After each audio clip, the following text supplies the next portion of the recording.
ನಮ್ಮ ಮಧ್ಯ ಇವತ್ತು ಈ ದತ್ತಿ ಉಪನ್ಯಾಸವನ್ನು ನಡೆಸಿಕೊಡಲಿಕ್ಕೆ ನಮ್ಮ ಜೊತೆ ಡಾಕ್ಟರ್ ಟಿ ವಿ ನಾಗರಾಜ್ ಅವರಿದ್ದಾರೆ.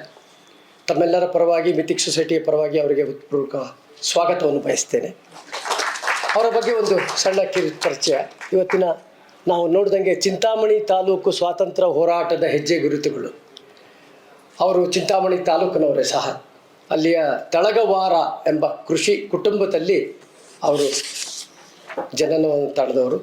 ಪ್ರಾಥಮಿಕ ಶಿಕ್ಷಣ ತಳಗವಾರದಲ್ಲಿ, ಚಿಂತಾಮಣಿ ತಾಲೂಕಿನಲ್ಲಿ ಪ್ರೌಢಶಾಲೆ ಕೈವಾರದಲ್ಲಿ. ನಂತರ ಚಿಂತಾಮಣಿಯಲ್ಲಿ ಕಾಲೇಜು ಶಿಕ್ಷಣ 1977ರಲ್ಲಿ ಬೆಂಗಳೂರು ವಿಶ್ವವಿದ್ಯಾನಿಲಯದಿಂದ ಪದವಿ, 79ರಲ್ಲಿ ಮೈಸೂರು ವಿಶ್ವವಿದ್ಯಾನಿಲಯದ ಮಾನಸ ಗಂಗೋತ್ರಿಯಿಂದ ಸ್ನಾತಕೋತ್ತರ ಪದವಿ.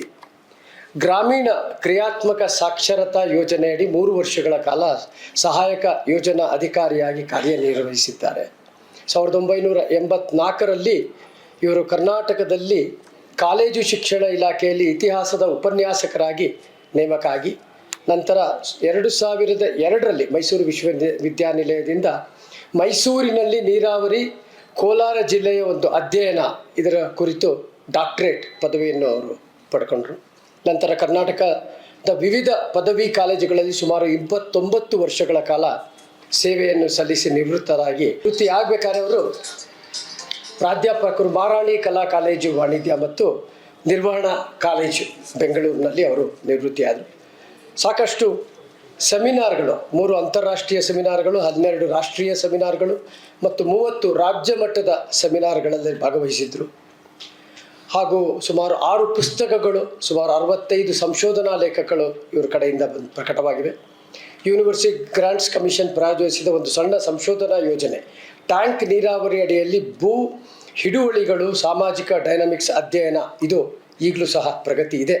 ಇವರಿಗೆ 24ರಲ್ಲಿ ನೊಳಂಬ ಶ್ರೀ ಪ್ರಶಸ್ತಿಯನ್ನು ಕರ್ನಾಟಕ ಇತಿಹಾಸ ಅಕಾಡೆಮಿ ಅವರವರಿಗೆ ಕೊಟ್ಟಿದ್ದಾರೆ. ಇದು ಅವರ ಬಗ್ಗೆ ಕಿರುಚಯ. ಅವರಿಗೆ ಮತ್ತೊಮ್ಮೆ ಸ್ವಾಗತವನ್ನು ಬಯಸ್ತಾ ಈ ಕಾರ್ಯಕ್ರಮವನ್ನು, ಉಪನ್ಯಾಸವನ್ನು ನಡೆಸ್ಕೊಡ್ಬೇಕು ಅಂತ ಹೇಳಿ ಕೇಳ್ಕೊತ. ಎಲ್ಲರಿಗೂ ನಮಸ್ಕಾರ. ಮೊದಲಿಗೆ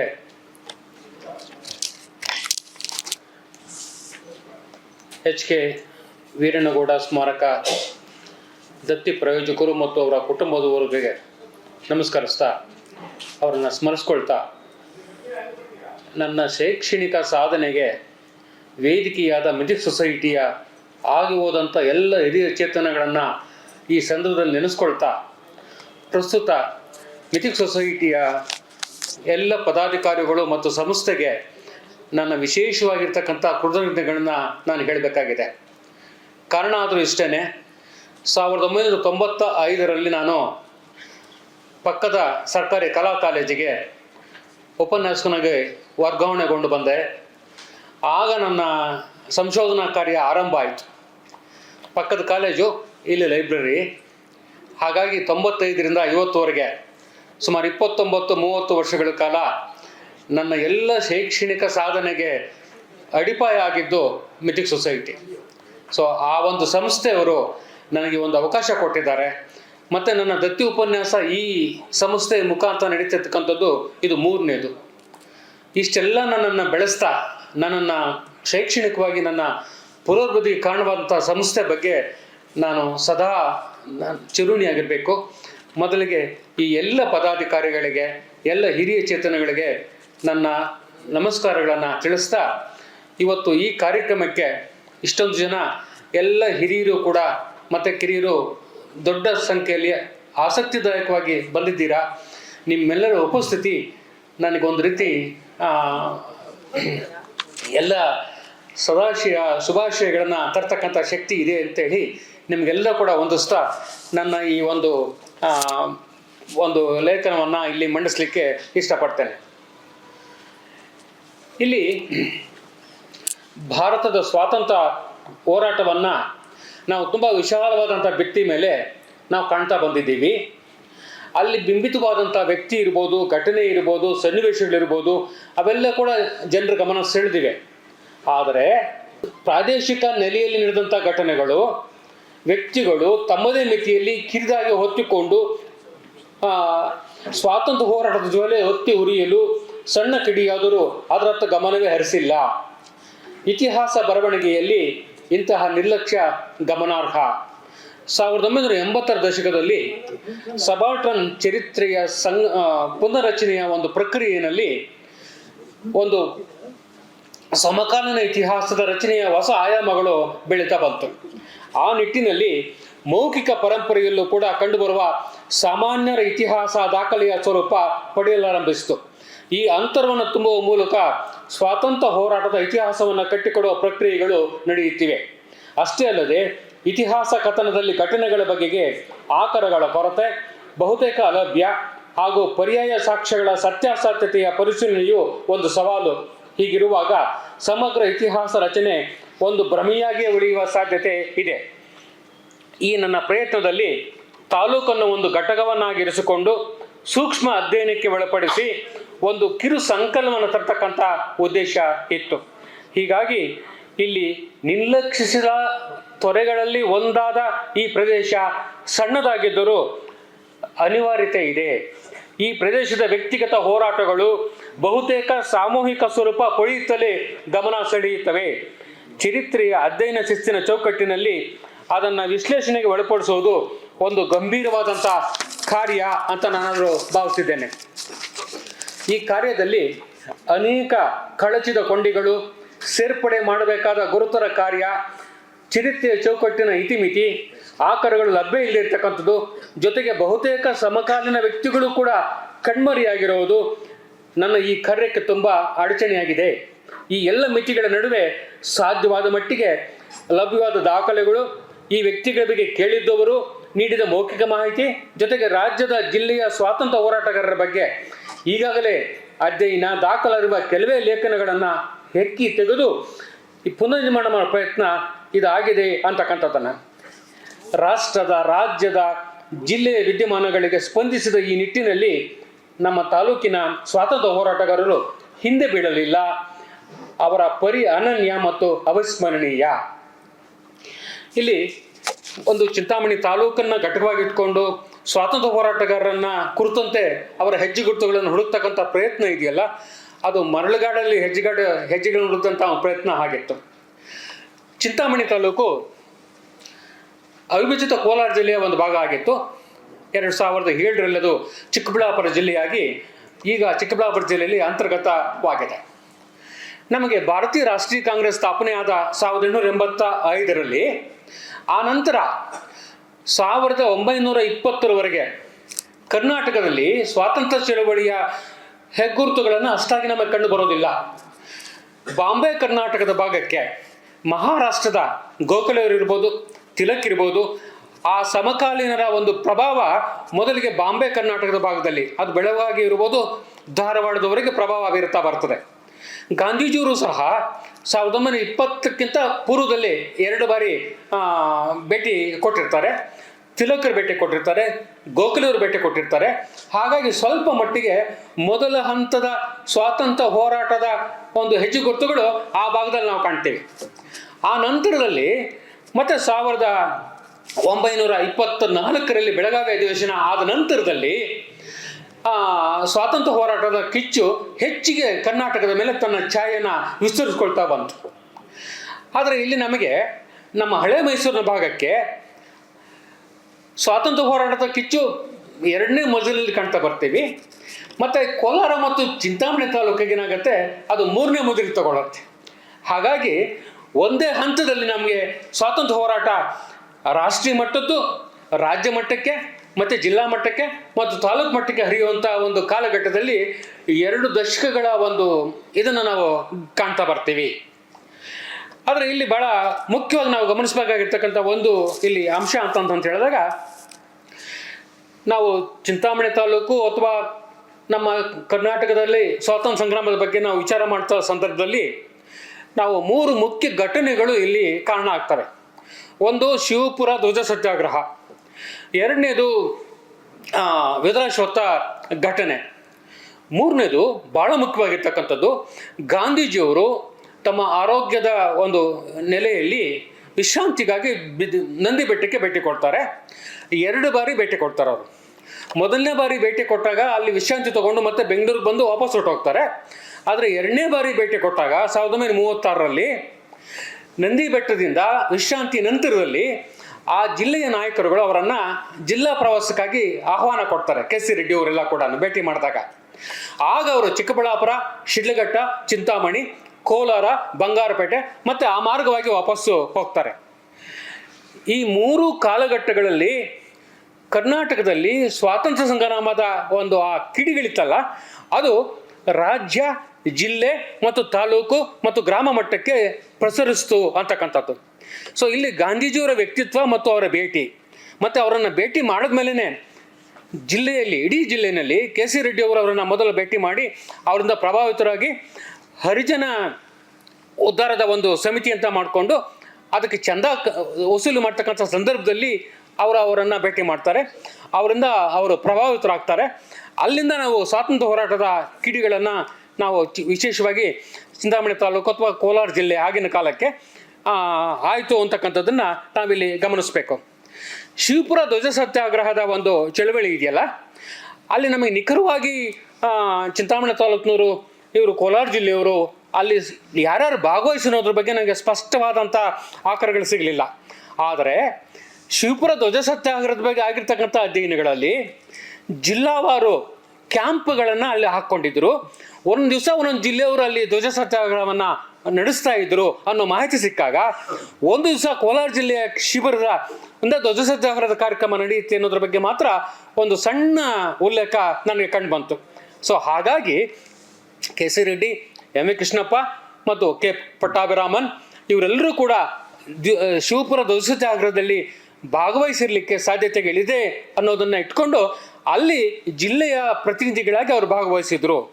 ಬಟ್ ಅದರಲ್ಲಿ ಚಿಂತಾಮಣಿ ತಾಲೂಕಿನವ್ರು ಯಾರಾದರೂ ಇದ್ರ ಅನ್ನೋದ್ರ ಬಗ್ಗೆ ಸ್ಪಷ್ಟವಾಗಿರ್ತಕ್ಕಂಥ ಮಾಹಿತಿಗಳು ನನಗೆ ಸಿಕ್ಕಿಲ್ಲ ಅಂತಕ್ಕಂಥದ್ದು ಒಂದು ಅಂಶ.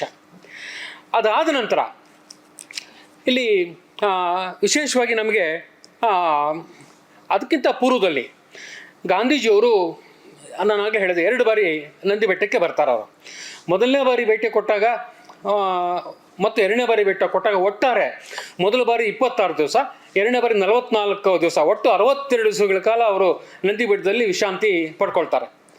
ಮೊದಲನೇ ಸಂದರ್ಭದಲ್ಲಿ ಬಂದಾಗ ಅವರು ಯಾವುದೇ ರೀತಿಯಾದಂಥ ತಮ್ಮ ಚಟುವಟಿಕೆಗಳನ್ನು ಜಿಲ್ಲೆಯ ಪ್ರಭಾವಕ್ಕೆ ಬಳಸ್ಕೊಳ್ಳೋದಿಲ್ಲ. 2ನೇ ಬಾರಿ ಮಾತ್ರ ಅವರು ಅದನ್ನು ಬಳಸ್ಕೊಳ್ತಾರೆ. ಆಗ ಕೆ ಸಿ ರೆಡ್ಡಿ ಮತ್ತು ಪಟ್ಟಾಭಿರಾಮನ್ ಇವರೆಲ್ಲ ಕೂಡ ಅವರನ್ನು ಭೇಟಿ ಮಾಡಿ ಜಿಲ್ಲೆಯಲ್ಲಿ ಅವರನ್ನು ಪ್ರವಾಸಕ್ಕೆ ಕರೀತಾರೆ. ಆಗ ಅವರು ಒಂದು ಷರತ್ತು ಹಾಕ್ತಾರೆ, ಈ ಹರಿಜನ ಇದಕ್ಕೆ ನಿಧಿಗೆ ನೀವು ಎಷ್ಟು ಹಣ ಕೊಡಬಲ್ಲರಿ ಅಂತ ಕೇಳಿದಂಥ ಸಂದರ್ಭದಲ್ಲಿ ಸಾಧ್ಯವಾದಷ್ಟು ಸಂಗ್ರಹಿಸ್ಕೊಡ್ತೀವಿ ಅಂತ ಹೇಳ್ತಾರೆ. ಚಿಕ್ಕಬಳ್ಳಾಪುರ, ಶಿಡ್ಲಘಟ್ಟ, ಚಿಂತಾಮಣಿಯಲ್ಲೂ ಕೂಡ ಒಂದಷ್ಟು ಹಣ ನಿಗದಿ ಮಾಡಿ ಅವ್ರಿಗೆ ಕೊಡ್ತಾರೆ. ಆ ರೀತಿ ಅವರು ಚಿಂತಾಮಣಿಗೆ ಬಂದಂಥ ಒಂದು ಸಂದರ್ಭ ಇದೆಯಲ್ಲ, ಅದು ಭಾಳ ಮಹತ್ವವಾಗಿರ್ತಕ್ಕಂಥ ಒಂದು ಇದನ್ನು 1939ರಲ್ಲಿ ಅವರು ಇಲ್ಲಿ ಚಿಂತಾಮಣಿಗೆ ಬರ್ತಕ್ಕಂಥದ್ದು.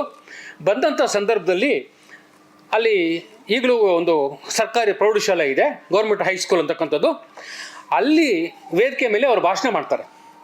ಆ ಭಾಷಣ ವೇದಿಕೆ ಮೇಲೆ ಭಾಷಣ ಮಾಡಿದಂಥ ಒಂದು ಇದಿದೆಯಲ್ಲ, ಹಿಂದಿ ಪ್ರಚಾರ ಒಂದು ಭಾಳ ಮುಖ್ಯವಾಗಿ ಇಟ್ಕೊಂಡು ಆ ಭಾಷೆಯ ಒಂದು ಇದ್ರ ಬಗ್ಗೆ ಅವರು ಅದನ್ನು ಅಲ್ಲಿ ತಮ್ಮ ಭಾಷಣವನ್ನು ಅಲ್ಲಿ ಮಾಡ್ತಾ ಬರ್ತಾರೆ ಅಂತಕ್ಕಂಥದ್ದನ್ನು.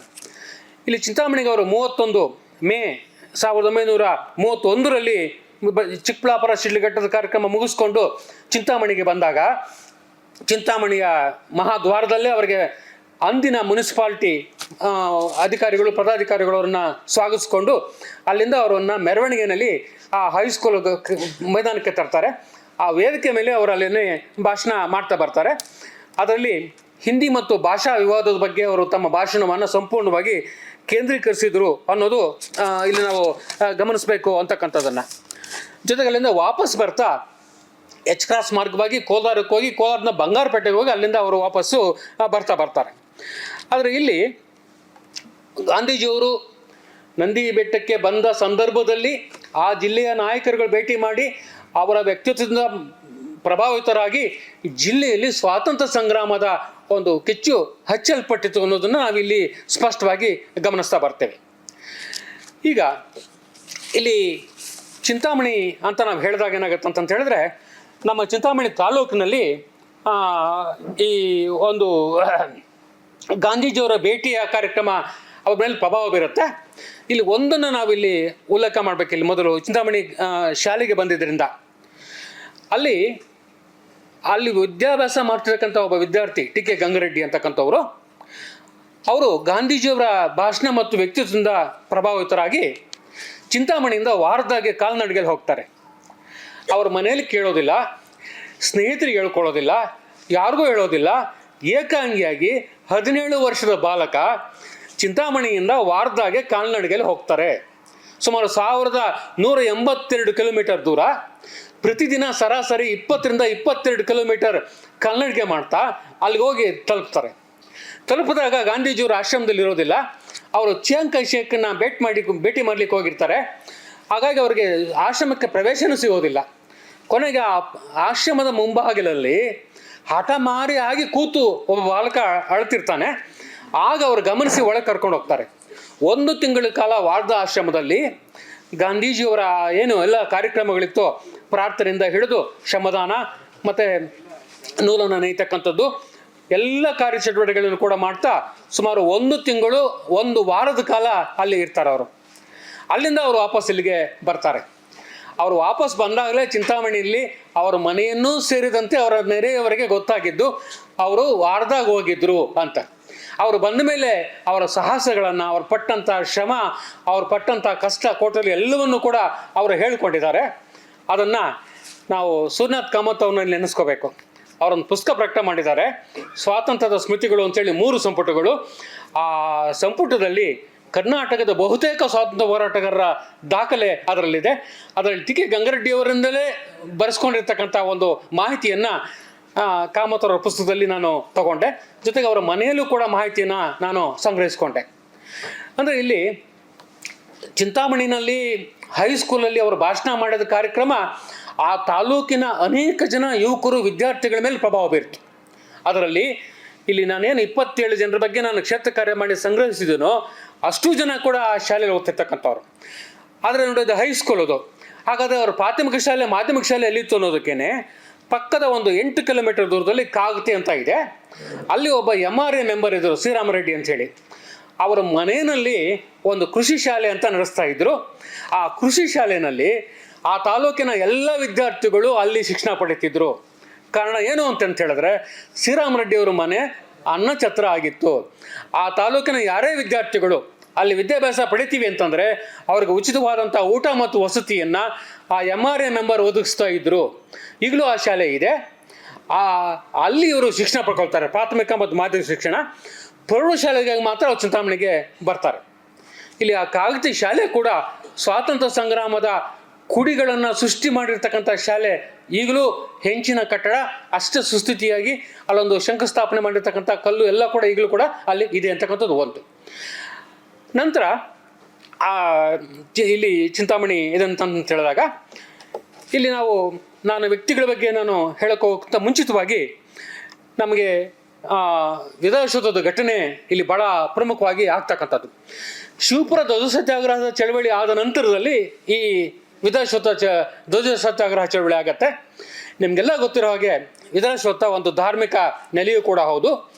ಅಲ್ಲಿ ಒಂದು ಸಂತೆಯ ದಿವಸ ಮಾವಿನ ತೋಪಿನಲ್ಲಿ ಅಸಂಖ್ಯಾತ ಜನ, ಸಾವಿರಾರು ಜನ ಸೇರಿರ್ತಕ್ಕಂಥ ಸಂದರ್ಭದಲ್ಲಿ ಧ್ವಜ ಸತ್ಯಾಗ್ರಹ ಕಾರ್ಯಕ್ರಮವನ್ನು ಹಾಕ್ಕೊಳ್ತಾರೆ.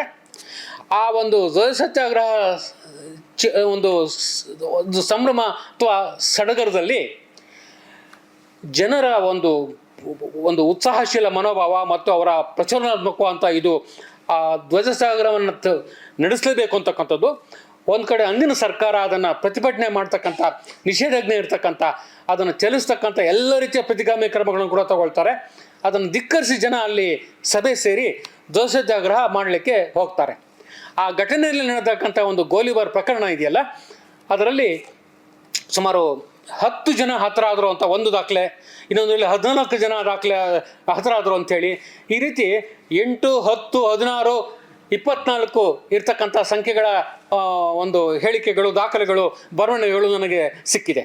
ಹೀಗಾಗಿ ನಿಖರವಾಗಿ ಎಷ್ಟು ಜನ ಹತರಾದರು ಅನ್ನೋದನ್ನು ನಾವು ನಿಖರವಾಗಿ ಹೇಳೋದಕ್ಕೆ ಇವತ್ತು ನಮ್ಮಲ್ಲಿ ಲಭ್ಯವಾಗಿರ್ತಕ್ಕಂಥ ದಾಖಲೆಗಳ ಗೊಂದಲ ನಮ್ಮನ್ನು ಗೊಂದಲದಲ್ಲಿ ಇಟ್ಟಿವೆ ಅಂತಕ್ಕಂಥದ್ದು.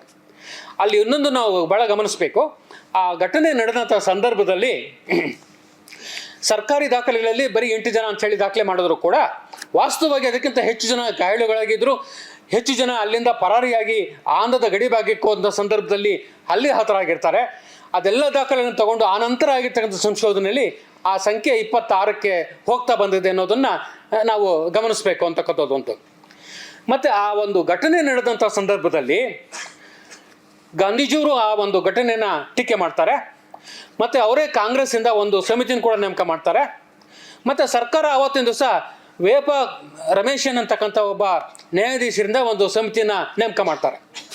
ನೋಡಿ, ಆ ವೇಪ ರಮೇಶನ್ ಆಯೋಗದ ಒಂದು ಪುಟದಲ್ಲಿ ಹೇಳ್ತದೆ, ಚಿಂತಾಮಣಿ ತಾಲೂಕಿನ ಕಾರ್ಯಕರ್ತರ ಪ್ರಚೋದನಾತ್ಮಕ ವರ್ತನೆ ಗೋಲಿಬಾರ್ಗೆ ಕಾರಣ ಆಯಿತು ಅಂಥೇಳಿ ವೇಪ ಕಮಿಷನ್ ರಮೇಶನ್ ಅಂತಕ್ಕಂಥವ್ರು ತಮ್ಮ ವರದಿಯಲ್ಲಿ ಹೇಳ್ತಾ ಬರ್ತಾರೆ.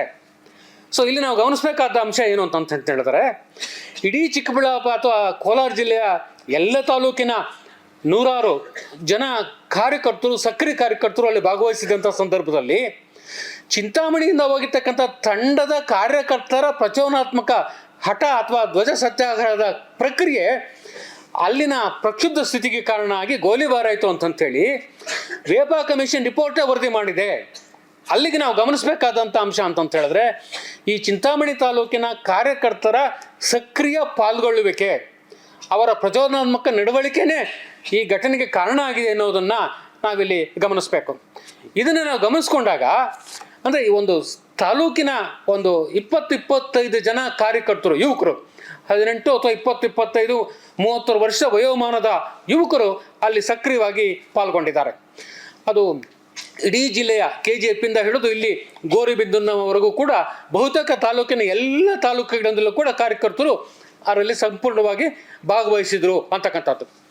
ಆ ಘಟನೆ ಕರ್ನಾಟಕ ಜಲಿಯನ್ ವಾಲಾಬಾಗ್ ಅಂತಕ್ಕಂಥೇಳಿ ನಾವು ಇತಿಹಾಸದ ಪುಟಗಳಲ್ಲೂ ಕೂಡ ನಾವು ದಾಖಲೆ ಮಾಡ್ಕೊಂಡು ಬಂದಿದ್ದೀವಿ. ಶಿವಪುರ ಸತ್ಯಾಗ್ರಹವನ್ನು ನಾವು ಅಧ್ಯಯನ ಮಾಡ್ತೀವಿ, ಈ ಕಡೆ ವಿಧಾನಸೌಧದ ಘಟನೆಯನ್ನು ಕೂಡ ನಾವು ಅಧ್ಯಯನ ಮಾಡ್ತೀವಿ. ಆದರೆ ಆ ಪ್ರಮುಖ ಘಟನೆಗಳನ್ನು ಹೊರತುಪಡಿಸಿದಂತೆ ಆಯಾ ತಾಲೂಕಿನ ಅನೇಕ ಕಾಂಗ್ರೆಸ್ ಕಾರ್ಯಕರ್ತರು ಆವತ್ತಿನ ದಿವಸ ನಡೆಸಿದಂಥ ಹೋರಾಟಗಳೇನು ಅನ್ನೋದನ್ನು ನಾವಿಲ್ಲಿ ಗಮನಿಸುವಂಥ ಒಂದು ಇದಕ್ಕೆ ಬಂದಾಗ ಏನಾಗುತ್ತೆ ಅಂತಂದರೆ, ಇಲ್ಲಿ ಮೊದಲಿಗೆ ನಾನು ಹೇಳಿದಂಥ ಒಂದು ಇದಕ್ಕೆ ಅಂತ ಹೇಳಿದಾಗ ಮೊದಲಿಗೆ ನಾವು ಈ ಟಿ.ಕೆ. ಗಂಗಾರೆಡ್ಡಿ ಅಂತ ಹೇಳಿದೆ ನಾನು. ನೋಡಿ, ಇದು ಇನ್ನೊಂದು ವಿಶೇಷ ಇಲ್ಲಿ ಚಿಂತಾಮಣಿ ಅಂತ ನಾವು ಗಮನಿಸುವಂಥ ಸಂದರ್ಭದಲ್ಲಿ ಏನಾಗುತ್ತೆ ಅಂತ ಹೇಳಿದ್ರೆ, ಇದೊಂದು ಗಡಿ ಭಾಗದ ಜಿಲ್ಲೆ, ಆಂಧ್ರದ ಗಡಿ ಭಾಗ. ಏನೆಲ್ಲ ಹೋರಾಟ ನಡೆದಿದೆಯೋ ಅದು ಚಿಂತಾಮಣಿಗೆ ಮಾತ್ರ ಸೀಮಿತ ಆಗಿಲ್ಲ. ಅದು ಪಕ್ಕದ ಶ್ರೀನಿವಾಸಪುರ, ಈ ಕಡೆ ಬಾಗೇಪಲ್ಲಿ, ಹಾಗೆಯೇ ಬಾಗೇಪಲ್ಲಿ ಸ್ವಂತದ ಹೋರಾಟಗಾರರು ಚಿಂತಾಮಣಿ, ಶ್ರೀನಿವಾಸಪುರ, ಈ ರೀತಿ ಎಲ್ಲ ತಾಲೂಕುಗಳ ಪರಸ್ಪರ ಸಹಬಾಳ್ವೆ ಹೋರಾಟದ ಪ್ರಕ್ರಿಯೆಗಳನ್ನು ನಾವು ಕಾಣ್ತಾ ಬರ್ತೀವಿ. ಜೊತೆಗೆ ಅಲ್ಲಿ ದ್ವಿಭಾಷಾ ಪ್ರದೇಶ, ಕನ್ನಡ ಮತ್ತು ತೆಲುಗು ಎಲ್ಲರೂ ಕೂಡ ಅಲ್ಲಿ ಮಾತನಾಡ್ತಕ್ಕಂಥದ್ದನ್ನು ನಾವು ಗಮನಿಸ್ತಾ ಬರ್ತೀವಿ. ಹಾಗಾಗಿ ಪೊಲೀಸ್ ದಾಖಲೆಗಳಲ್ಲೂ ಕೂಡ ನಾವು ಅವರು ಭಾಷಣ ಮಾಡುವಾಗ ತೆಲುಗಲ್ಲಿ ಭಾಷಣ ಮಾಡಿದಾಗ ಅವರು ತೆಲುಗಲ್ಲಿ ಬ್ರಿಟಿಷರನ್ನು ಸಂಬೋಧನೆ ಮಾಡಿ ಅವ್ರನ್ನ ಬಗ್ಗೆ ಟೀಕೆ ಮಾಡಿದಾಗ ಆ ಪದಗಳು ಕೂಡ ತೆಲುಗಲ್ಲಿ ಇರ್ತಕ್ಕಂಥದ್ದನ್ನು ನಾವಿಲ್ಲಿ ಗಮನಿಸ್ತಾ ಬರ್ತೀವಿ. ಹಾಗೆಯೇ ಬಾಗೇಪಲ್ಲಿ ಅಥವಾ ಗಡಿನಾಡನ ಅನಂತಪುರದ ಇದರಲ್ಲೂ ಕೂಡ ಕನ್ನಡದ ಭಾಷಣದ ಪ್ರತಿಗಳನ್ನು ಪೊಲೀಸ್ ರೆಕಾರ್ಡ್ಸಲ್ಲಿ ಅಲ್ಲಿ ಕೂಡ ದಾಖಲೆ ಆಗಿರೋದನ್ನು ನಾನು ಗಮನಿಸಿದ್ದೀನಿ. ನೋಡಿ, ಇವರು ಗಂಗಾರೆಡ್ಡಿ ಅವರು ಒಂದು ಗಡಿ ಭಾಗದಲ್ಲಿ ಇರ್ತಕ್ಕಂಥ ತುಳುನೂರಲ್ಲಿ ಅವರು ಜನ್ಮ ಆಗ್ತಕ್ಕಂಥದ್ದು. ಅವರು ಕಾಗತಿನಲ್ಲಿ ಪ್ರಾಥಮಿಕ ಶಿಕ್ಷಣ ಮಾಡ್ಕೊಳ್ತಾರೆ. ಹೈಸ್ಕೂಲನ್ನು ಇಲ್ಲಿ ಚಿಂತಾಮಣಿನಲ್ಲಿ ಮಾಡ್ಕೊಳ್ತಾರೆ. ಆಮೇಲೆ ಸ್ವಾತಂತ್ರ್ಯ ಗ್ರಾಮಕ್ಕೆ ಸಂಪೂರ್ಣವಾಗಿ ತಮ್ಮನ್ನು ತೊಡಗಿಸ್ಕೊಳ್ತಾ ಬರ್ತಾರೆ. ನೋಡಿ, ಅವರ ಓರಿಗೆ ಅವರಿದ್ದಾರೆ, ಅವ್ರ ಜೊತೆಯವರಿದ್ದಾರಲ್ಲ, ಅದರಲ್ಲಿ ಪಕ್ಕದ ಚಿಲಕನೆರಪಿನ ಸೀತಪ್ಪ ಇರ್ಬೋದು, ಉಲ್ವಾಡಿ ನಾರಾಯಣ ರೆಡ್ಡಿ ಇರ್ಬೋದು, ಗಡಿವಾರಪಲ್ಲಿಯ ಚೌಡಪ್ಪ ಇರ್ಬೋದು, ಹೊಸಕೋಟೆಯ ಚಂದ್ರಶೇಖರ್ ರೆಡ್ಡಿ, ಮತ್ತು ಸರಸ್ವತಮ್ಮ ಅಂತಕ್ಕಂಥವ್ರು, ಮತ್ತು ಇನ್ನೂ ಅನೇಕ ಜನ, ಕೃಷ್ಣ ಶೆಟ್ಟಿ ಇರ್ಬೋದು, ವಿನೋಬ ಶ್ರೀನಿವಾಸ ಮೂರ್ತಿ ಅಂತಕ್ಕಂಥವ್ರು ಇರ್ಬೋದು. ಈ ರೀತಿ ಸುಮಾರು ಒಂದು 20-27 ಜನರ ಬಗ್ಗೆ ನನಗೆ ಮಾಹಿತಿ ಸಿಕ್ತು. ಅಂದರೆ ಅವ್ರ ಮನೆಗಳಿಗೂ ಹೋಗಿ ಅವರ ಫೋಟೋ ತೊಗೊಂಡು ಅವರಲ್ಲಿರ್ತಕ್ಕಂಥ ಪೊಲೀಸ್ ರೆಕಾರ್ಡ್ಸು, ಜೈಲ್ ಸರ್ಟಿಫಿಕೇಟ್ಸು, ಮತ್ತು ತಾಮ್ರಪಟಗಳು, ಮತ್ತು ಅವರ ಪೆನ್ಷನ್ ರೆಕಾರ್ಡ್ಸು, ಇವನ್ನೆಲ್ಲ ಗಮನಿಸ್ಕೊಂಡು ನಾನು ಅದನ್ನು ಒಂದು ರೀತಿಯ ಬರವಣಿಗೆ ರೂಪಕ್ಕೆ ತರ್ತಾ ಬಂದೆ. ಇಲ್ಲಿ ಮತ್ತೆ ಅವರ ಚಟುವಟಿಕೆಗಳೇನಾಗಿತ್ತು ಅನ್ನೋದನ್ನು ನಾವು ಹೇಳಲಿಕ್ಕೆ ಹೋದಾಗ ಏನಾಗುತ್ತೆ ಅಂತಂದರೆ, ನೋಡಿ, ಅಲ್ಲಿ ದ್ಯಾವಳಮ್ಮ ವೆಂಕಟಸ್ವಾಮಿ ಅಂತ ಒಬ್ಬರು ಬರ್ತಾರೆ. ಅವರು ಮತ್ತು M.K. ನಾರಾಯಣಪ್ಪ ಮತ್ತು ಈ ಟಿ ಕೆ ಗಂಗರೆಡ್ಡಿ ಇವರನ್ನು ಚಿಂತಾಮಣಿ ತಾಲೂಕಿನ ಅಂದಿನ ಕಾಂಗ್ರೆಸ್ ಹೋರಾಟದ ಸ್ವಾತಂತ್ರ್ಯದ ತ್ರಿಮೂರ್ತಿಗಳು ಅಂತ ಕರೀತಾರೆ. ಆ ದ್ಯಾವಳಂ ವೆಂಕಟಸ್ವಾಮಿ ಅಂತಕ್ಕಂಥವ್ರು ತುಂಬ ಅನುಕೂಲಸ್ಥ ಮನೆತನ ಅವ್ರದ್ದು. ಅವ್ರ ಮನೆಯಲ್ಲೇ ಎಲ್ಲ ಚಟುವಟಿಕೆಗಳು ಕೂಡ ನಡೀತಿತ್ತು, ಪೂರ್ವಭಾವಿ ಚಟುವಟಿಕೆಗಳು, ಮಾತುಕತೆ, ಯಾರೇ ನಾಯಕರು ಬಂದು ಕೂಡ ಅವ್ರ ಮನೆಯಲ್ಲೇ ಸೇರ್ತಾ ಇದ್ರು ಅಂಥೇಳಿ ಹೇಳ್ತಾ ಬರ್ತೀವಿ. ಇಲ್ಲಿ ಗಂಗರೆಡ್ಡಿಯವರು ವ್ಯಕ್ತಿತ್ವ ಅಂತಂತ ಹೇಳಿದಾಗ ತುಂಬ ಸೌಮ್ಯವಾದಿ, ತುಂಬ ಮಾತುಗಾರಿಕೆ ಕಡಿಮೆ ಇತ್ತು, ಭಾಳ ಶಾಂತ ಚಿತ್ತ ಸ್ವಭಾವದ ವ್ಯಕ್ತಿ. ಅಂಥವರು ಗಾಂಧೀಜಿ ವ್ಯಕ್ತಿತ್ವಕ್ಕೆ ಮಾರು ಹೋಗಿ ಅವರ ಎಲ್ಲ ಚಟುವಟಿಕೆಗಳನ್ನು, ಅದು ಪಿಕೆಟಿಂಗ್ ಮಾಡಿಸ್ತಕ್ಕಂಥದ್ದು, ಹರತಾಳ ಆಚರಣೆ ಮಾಡ್ತಕ್ಕಂಥದ್ದು, ಪ್ರಭಾತ್ ಬೇರಿ ಮಾಡ್ತಕ್ಕಂಥದ್ದು, ನಂತರ ಗಾಂಧೀಜಿಯವರನ್ನು ಬಂಧಿಸಿದಾಗ ಇಡೀ ಜಿಲ್ಲೆಯಲ್ಲಿ ಪ್ರತಿಭಟನೆ ಚಳವಳಿ ನಡೆದಂಥ ಸಂದರ್ಭದಲ್ಲಿ ನೇತೃತ್ವ ವಹಿಸ್ಕೊಳ್ತಕ್ಕಂಥದ್ದು, ಮತ್ತು ಬೇರೆ ಸಂದರ್ಭಗಳಲ್ಲಿ ಎತ್ತಿನ ಗಾಡಿನಲ್ಲಿ ತಾಲೂಕಿನಾದ್ಯಂತ ಹಳ್ಳಿ ಹಳ್ಳಿಗೂ ಹೋಗಿ ಸ್ವಾತಂತ್ರ್ಯದ ಹೋರಾಟದ ಕಿಡಿಗಳನ್ನು ಜನಕ್ಕೆ ತಲುಪಿಸ್ತಕ್ಕಂಥ ಕೆಲಸನ ಇವರು ಸಾಮೂಹಿಕವಾಗಿ ಗುಂಪಾಗಿ ಮಾಡ್ತಾಯಿದ್ರು. ಇನ್ನು ಅದರಲ್ಲಿ ಹೊಸವಡ್ಯ ಚಂದ್ರಶೇಖರ ರೆಡ್ಡಿ ಅಂತ ಬರ್ತಾರೆ. ಅವರು ಸೈಕಲಲ್ಲಿ ಅವ್ರನ್ನ ಸಂಚಾರಿ ಚಂದ್ರಶೇಖರ ರೆಡ್ಡಿ ಅಂತ ಕರೀತಾರೆ. ಅವರು ಲಾವಣಿಗಳನ್ನು ಮತ್ತು ಕವನಗಳನ್ನು, ಪದ್ಯಗಳನ್ನು ಹಾಡಿಕೊಂಡು ಜನರನ್ನು ಪ್ರಚೋದನೆ ಮಾಡ್ತಾಯಿದ್ರು ಅಂಥೇಳಿ ದಾಖಲೆ ಆಗುತ್ತೆ. ಅಂದರೆ ಈ ಎಲ್ಲ ಹೋರಾಟಗಳಲ್ಲೂ ಕೂಡ, ಅದು ಖಾದಿ ಪ್ರಚಾರ ಸಮಿತಿ ಇರ್ಬೋದು, ಹರಿಜನ ಉದ್ಧಾರ ಸಮಿತಿ ಇರ್ಬೋದು, ಅಥವಾ ಸ್ವಾತಂತ್ರ್ಯದ ಹೋರಾಟದ ಸಂದರ್ಭಗಳಲ್ಲಿ ಇವರು ಮಾಡ್ತಕ್ಕಂಥ ಪ್ರತಿಭಟನೆ, ಪಿಕೆಟಿಂಗ್ ಇರತಕ್ಕಂಥದ್ದು, ಅಥವಾ ಹರತಾಳ ಆಚರಣೆ ಮಾಡ್ತಕ್ಕಂಥದ್ದು, ಮತ್ತು ಈ ಈಚಿಲ ಮರಗಳನ್ನು ಕಡಿತಕ್ಕಂಥ ಒಂದು ಇದನ್ನು ಅವರು ಕಾರ್ಯಕ್ರಮ ಹಾಕ್ಕೊಳ್ತಕ್ಕಂಥದ್ದು. ಮತ್ತು ಇನ್ನೂ ಒಂದು ಇಲ್ಲಿ ವಿಶೇಷ ನಾವು ಗಮನಿಸಬೇಕಾದ ಅಂಶ ಅಂತ ಹೇಳಿದಾಗ, ಮಾಡು ಅಥವಾ ಮಡಿ 1942 ಕ್ವಿಟ್ ಇಂಡಿಯಾ ಚಳವಳಿ ಸಂದರ್ಭದಲ್ಲಿರ್ಬೋದು, ಅದಕ್ಕಿಂತ ಪೂರ್ವವಾಗಿ 1930ರಲ್ಲಿ ನಾಗರಿಕ ಅಸಹಕಾರ ಚಳವಳಿಗೆ ಕರೆ ಕೊಟ್ಟಂಥ ಸಂದರ್ಭದಲ್ಲಿ, ಅದು ಕರಂದಿನಾಕರಣೆ ಇರ್ಬೋದು, ಅಥವಾ ಸಾಮೂಹಿಕವಾಗಿರ್ತಕ್ಕಂಥ ಪ್ರತಿಭಟನೆ ಮಾಡ್ತಕ್ಕಂಥದ್ದು, ಇವೆಲ್ಲ ಚಟುವಟಿಕೆಗಳು ಕೂಡ ನಡೀತಾ ಬಂದಂಥ ಸಂದರ್ಭದಲ್ಲಿ ಸ್ವಲ್ಪ ಮಟ್ಟಿಗೆ ಹಿಂಸೆಯ ಸ್ವರೂಪ ಪಡ್ಕೊಂಡಿವೆ. ಏನದು? ಅಂಚೆ ಮತ್ತು ತಂತಿ ಇದನ್ನು ದಾಳಿ ಮಾಡ್ತಕ್ಕಂಥದ್ದು, ಸರ್ಕಾರಿ ಕಚೇರಿಗಳ ಮುಂದೆ ಹೋಗಿ ದಾಂಧಲೆ ಮಾಡ್ತಕ್ಕಂಥದ್ದು, ಈ ಥರದ ಸ್ವಲ್ಪ ಮಟ್ಟಿಗೆ ಹಿಂಸಾತ್ಮಕವಾಗಿರ್ತಕ್ಕಂಥ ಚಟುವಟಿಕೆಗಳು ಕೂಡ ನಡೀತಾ ಬರ್ತವೆ.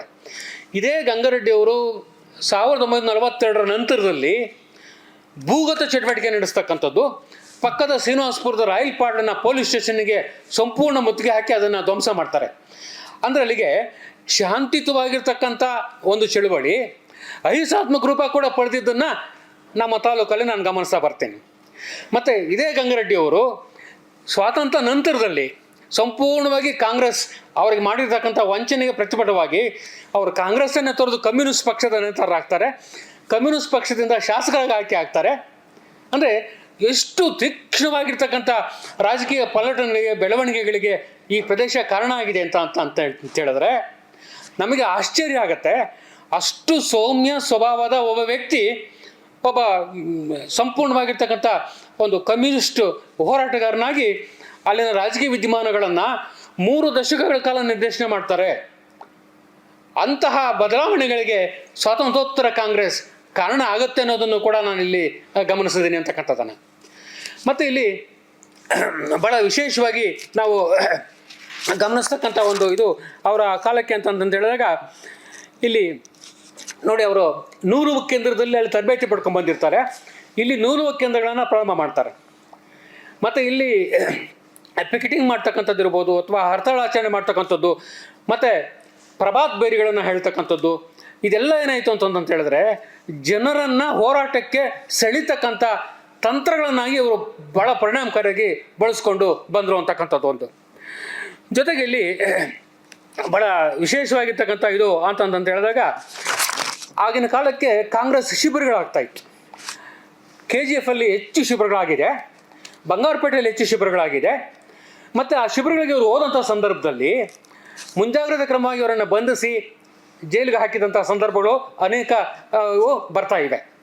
ಅಲ್ಲಿಗೆ ಶಿಬಿರಗಳ ಸಂಘಟನೆಯನ್ನು ಕೂಡ ಹತ್ತಿಕ್ಕತಕ್ಕಂಥ ಕ್ರಮಗಳ ಸಂದರ್ಭ ಬಂದಾಗ KGF ಹೋಗೋದು ಬೇಡ, ಬಂಗಾರಪೇಟೆಗೆ ಹೋಗೋದು ಬೇಡ, ನಾವು ಚಿಂತಾಮಣಿಯಲ್ಲೇ ಶಿಬಿರ ಮಾಡೋಣ ಅಂಥೇಳಿ ಚಿಂತಾಮಣಿ ಮತ್ತು ಬಾಗೇಪಲ್ಲಿ, ಶಿಡ್ಲಘಟ್ಟದ ಭಕ್ತರಹಳ್ಳಿ, ಇಲ್ಲೆಲ್ಲ ಶಿಬಿರಗಳನ್ನು ಮಾಡ್ತಾರೆ. 1 ವಾರದ ಶಿಬಿರ.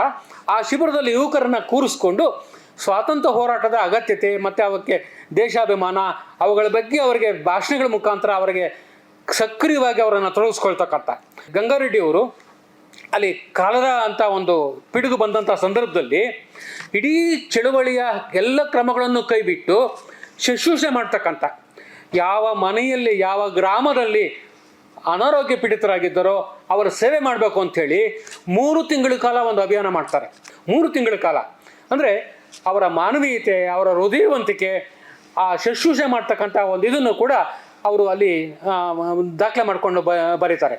ಯಾವ ಗ್ರಾಮಕ್ಕೆ ಹೋಗಿದ್ದೆ, ಅಲ್ಲಿ ಏನನ್ನು ನಾನು ಕಂಡೆ ಅನ್ನೋದನ್ನು ಅವರು ಅವರಿಗೆ ಜೊತೆಯವರಿಗೆ ಹೇಳಿದ್ದನ್ನು ಅವರು ಹೇಳಿದ್ದನ್ನು ನನಗೆ ಹೇಳ್ತಾರೆ. ಅಂದರೆ ಇಲ್ಲಿ ಕೇವಲ ಆಗಿನ ಕಾಲಕ್ಕೆ ಹಾಗಾದರೆ ಜಿಲ್ಲೆಯಲ್ಲಿ ಪಟ್ಟಾಭಿರಾಮನ್ ಮತ್ತು ಕೆ.ಸಿ. ರೆಡ್ಡಿ ಮತ್ತು ಗೌರಿಬಿದನೂರಲ್ಲಿ ನಾಗಿರೆಡ್ಡಿ ಇವರೆಲ್ಲ ಕೂಡ ಅತ್ಯಂತ ಪ್ರಭಾವಿ ನಾಯಕರು. ಅವರ ಪ್ರಭಾವದಿಂದ 2ನೇ ಸ್ತರದ ನಾಯಕತ್ವ ಇಲ್ಲಿ ನಾವು ಕಾಣ್ತಾ ಬರ್ತೀವಿ.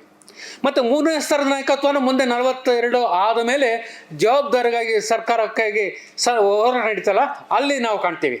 ಹಾಗಾಗಿ ಸ್ವಾತಂತ್ರ್ಯ ಹೋರಾಟಗಾರರಲ್ಲೇ ನಮ್ಮ ತಾಲೂಕು ಅಥವಾ ಜಿಲ್ಲೆಯಲ್ಲಿ 3 ಸ್ತರದ ನಾಯಕತ್ವ, ವ್ಯಕ್ತಿತ್ವದ ಘಟನೆಗಳನ್ನು ನಾವು ಕಾಣ್ತಾ ಬರ್ತೀವಿ. ಮತ್ತೊಂದು ಇಲ್ಲಿ ವಿಶೇಷ ಅಂತ ಹೇಳುವಂಥ ಸಂದರ್ಭದಲ್ಲಿ ನೋಡಿ, KGF ಅಲ್ಲಿ ಆವತ್ತಿನ ಕಾಲದಲ್ಲಿ KR ಪುರಮಲ್ಲಿ ಒಂದು ಮಿಲಿಟರಿ ಸ್ಟೇಷನ್ ಅಂತ ಇತ್ತು. ಅಲ್ಲಿ ಒಂದು ಜೈಲನ್ನು ಮಾಡ್ಕೊಂಡಿರ್ತಾರೆ. KGF ಅಲ್ಲಿ ಇರ್ತದೆ. ಅದು ಬಿಟ್ಟರೆ ಸೆಂಟ್ರಲ್ ಜೈಲು ಅಂತಕ್ಕಂಥದ್ದು. ತುಂಬ ಅಪಾಯಕಾರಿಯಾಗಿರ್ತಕ್ಕಂಥ ಈ ನಾಯಕರುಗಳನ್ನು ದೂರದ ಶಿರಹಟ್ಟಿ ಮತ್ತು ಬಳ್ಳಾರಿ ಈ ಜೈಲುಗಳಲ್ಲೂ ಕೂಡ ಕಳಿಸಿರ್ತಾರೆ. ಅಂದರೆ ಆಗಿನ ಕಾಲಕ್ಕೆ ಜೈಲಿನ ಅವಧಿ ತುಂಬ ಕಡಿಮೆ ಇತ್ತು. ಕೆಲವರಿಗೆ ಬರೀ 20 ದಿವಸ ಆಗಿದೆ, ಕೆಲವರಿಗೆ 30 ದಿವಸ ಅಂತ ಹೇಳ್ತಾರೆ. ಮತ್ತು ಮ್ಯಾಕ್ಸಿಮಮ್ ಅಂದರೆ 6 ತಿಂಗಳ ಕಾಲ. ಪ್ರಾಯಶಃ ಯಾಕೆ ಇದಾಗಿರಬೇಕು ಅಂತ ಹೇಳಿದ್ರೆ ಆಗಿನ ಕಾಲಕ್ಕೆ ಜೈಲಿನ ವ್ಯವಸ್ಥೆ ತುಂಬ ಸೀಮಿತವಾಗಿತ್ತು. ಇಲ್ಲಿ ಅದನ್ನೆಲ್ಲ ಕೂಡ ತಿಂಗಳಾನುಗಟ್ಟಲೆ ವರ್ಷಾನುಗಟ್ಟಲೆ ಇಟ್ಕೊಳ್ಳೋದು ಅವ್ರಿಗೂ ಕಷ್ಟ ಆಗ್ತಿತ್ತು. ಹಾಗಾಗಿ ತೊಗೊಂಡೋಗಿ ಅವರನ್ನು ದಟ್ಟವಾದ ಕಾಡಲ್ಲಿ ಬಿಟ್ಟು ಬರ್ತಾಯಿದ್ರು. ಅಲ್ಲಿ ಕಾಡಿಂದ ಅವರು ಸ್ಥಳೀಯ ಜನರ, ಗ್ರಾಮಸ್ಥರ ಸಹಕಾರ ತಗೊಂಡು ಸುಮಾರು ದಿವಸಗಳ ನಂತರ ನಮ್ಮ ಸ್ವಗ್ರಾಮಕ್ಕೆ ನಾವು ಬರ್ತಾ ಇದ್ವಿ ಅಂಥೇಳಿ ಅವರೇ ಹೇಳ್ಕೊಳ್ತಾರೆ. ಅಂದರೆ ಅಷ್ಟು ಮಟ್ಟಿಗೆ ಅವರು ಸ್ವಾತಂತ್ರ್ಯ ಸಂಗ್ರಾಮದಲ್ಲಿ ಭಾಳ ಪ್ರಾಮಾಣಿಕವಾಗಿ ನಿಷ್ಕಾಳಜಿಯಿಂದ ಅವರೆಲ್ಲ ಭಾಗವಹಿಸಿದ್ರು ಅಂತಕ್ಕಂಥದ್ದನ್ನು. ಮತ್ತು ಇನ್ನೊಂದು ಇಲ್ಲಿ ಅಂತ ಹೇಳ್ತಕ್ಕಂಥದ್ದನ್ನು ಸುಮಾರು 27 ಜನರ ಒಂದು ಇದಿದೆ. ನಾನು ಅಷ್ಟು ಜನರದನ್ನು ಕೂಡ ಇಲ್ಲಿ ಹೇಳಲಿಕ್ಕೆ ಸಮಯದ ಮಿತಿ ಅಡ್ಡಿ ಬರುತ್ತೆ. ಆ ಕಾರಣಕ್ಕಾಗಿ ಇಲ್ಲಿ ಭಾಳ ಮುಖ್ಯವಾಗಿ ಬರ್ತಕ್ಕಂಥ ವ್ಯಕ್ತಿಗಳ ಬಗ್ಗೆ ಮಾತ್ರ ಪ್ರಸ್ತಾಪ ಮಾಡ್ತೀನಿ. ಇಲ್ಲಿ ಚಂದ್ರಶೇಖರ್ ರೆಡ್ಡಿ ಅಂತ ಹೇಳಿದ್ನಲ್ಲ, ಹೊಸವಟ್ಟಿದ್ದು, ಅವರು ಒಂದು ಗಡಿ ಭಾಗದ ಜಿಲ್ಲೆ ಗ್ರಾಮದವರು. ಅವರು ಚೆನ್ನೈಗೆ ಹೋಗಿರ್ತಾರೆ ಅಲ್ಲಿನ ಒಂದು ಶಿಬಿರದಲ್ಲಿ ಭಾಗವಹಿಸೋದಕ್ಕೆ. ಅಲ್ಲಿನ ಕಾಂಗ್ರೆಸ್ ಶಿಬಿರಕ್ಕೆ ಸುಭಾಷ್ ಚಂದ್ರ ಬೋಸ್ ಬಂದಿರ್ತಾರೆ. ಆ ಸುಭಾಷ್ ಚಂದ್ರ ಬೋಸ್ ಅವರ ಅತ್ಯಂತ ನಿಷ್ಠಾವಂತ ಕಾರ್ಯಕರ್ತ ಚದುಮಲ ರಾಮಯ್ಯ ಅಂತ, ಅವರ ಸಹೋದರಿ ಸರಸ್ವತಮ್ಮ. ಈ ಚಂದ್ರಶೇಖರ್ ರೆಡ್ಡಿ ಆ ಶಿಬಿರಕ್ಕೆ ಹೋಗಿದ್ದಾಗ ಸುಮಾರು ಮೊದಲು 1 ವಾರದ ಕಾಲ, ಆಮೇಲೆ ಅದನ್ನು 2 ವಾರದ ಶಿಬಿರ ಅಂತ ಮಾಡ್ತಾರೆ. ಆ ಸಮಯದಲ್ಲಿ ಅವರನ್ನು ಪ್ರೇಮ ವಿವಾಹ ಮಾಡಿಕೊಂಡು ಬರ್ತಾರೆ. ಇದೊಂದು ಅಂತರ್ಜಾತಿ ವಿವಾಹ ಅನ್ನೋದನ್ನು ನಾವಿಲ್ಲಿ ಗಮನಿಸಬೇಕು. ಅವರಿಲ್ಲಿ ವಾಪಸ್ ಬಂದ ಮೇಲೆ ಚಳುವಳಿನಲ್ಲಿ ಇಡೀ ತಾಲೂಕಿನ ಅತ್ಯಂತ ಸಕ್ರಿಯ ಹೋರಾಟಗಾರ ಅಂತಂದರೆ ಚಂದ್ರಶೇಖರ್ ರೆಡ್ಡಿ. ಅವರೊಬ್ಬ ದೊಡ್ಡ ಕಲಾವಿದ, ಹಾಡನ್ನು ಬರಿತಕ್ಕಂಥದ್ದು, ಲಾವಣಿ ಹಾಡ್ತಕ್ಕಂಥದ್ದು, ಸೈಕಲ್ ಏರಿ ಇಡೀ ತಾಲೂಕನ್ನು ಸಂಚಾರ ಮಾಡ್ತಾ ಬರ್ತಾರೆ. ತಾನೊಬ್ಬನೇ ಸ್ವಾತಂತ್ರ್ಯ ಹೋರಾಟಗಾರ ಅಲ್ಲ, ತನ್ನ ಸಹಧರ್ಮಿಣಿ ಕೂಡ ಸ್ವಾತಂತ್ರ್ಯ ಹೋರಾಟಗಾರ್ತಿಯಾಗಿ ನಮಗಿಲ್ಲಿ ಗಮನಕ್ಕೆ ಬರ್ತಾರೆ. ನೋಡಿ, ಕರ್ನಾಟಕದಲ್ಲಿ ಮತ್ತು ನಮ್ಮ ಇದರಲ್ಲಿ ನಾವು ನೋಡಿದ್ರೆ ಮಹಿಳಾ ಸ್ವಾತಂತ್ರ್ಯ ಹೋರಾಟಗಾರ್ತಿಯರು ಕೇವಲ ಬೆರಳೆಣಿಕೆ.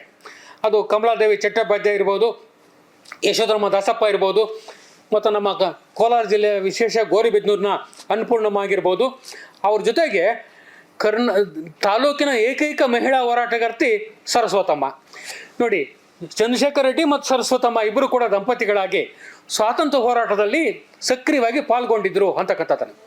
ಈ ಚಂದ್ರಶೇಖರ್ ರೆಡ್ಡಿನ ಸೆಂಟ್ರಲ್ ಜೈಲಲ್ಲಿ ಇಟ್ಟಾಗ ಅವರಿಗೆ ಮತ್ತು ಸೀತಪ್ಪ ಮತ್ತು ಗಂಗಾರೆಡ್ಡಿ ಅವರೆಲ್ಲ ಬರ್ಕೊಳ್ತಾರೆ.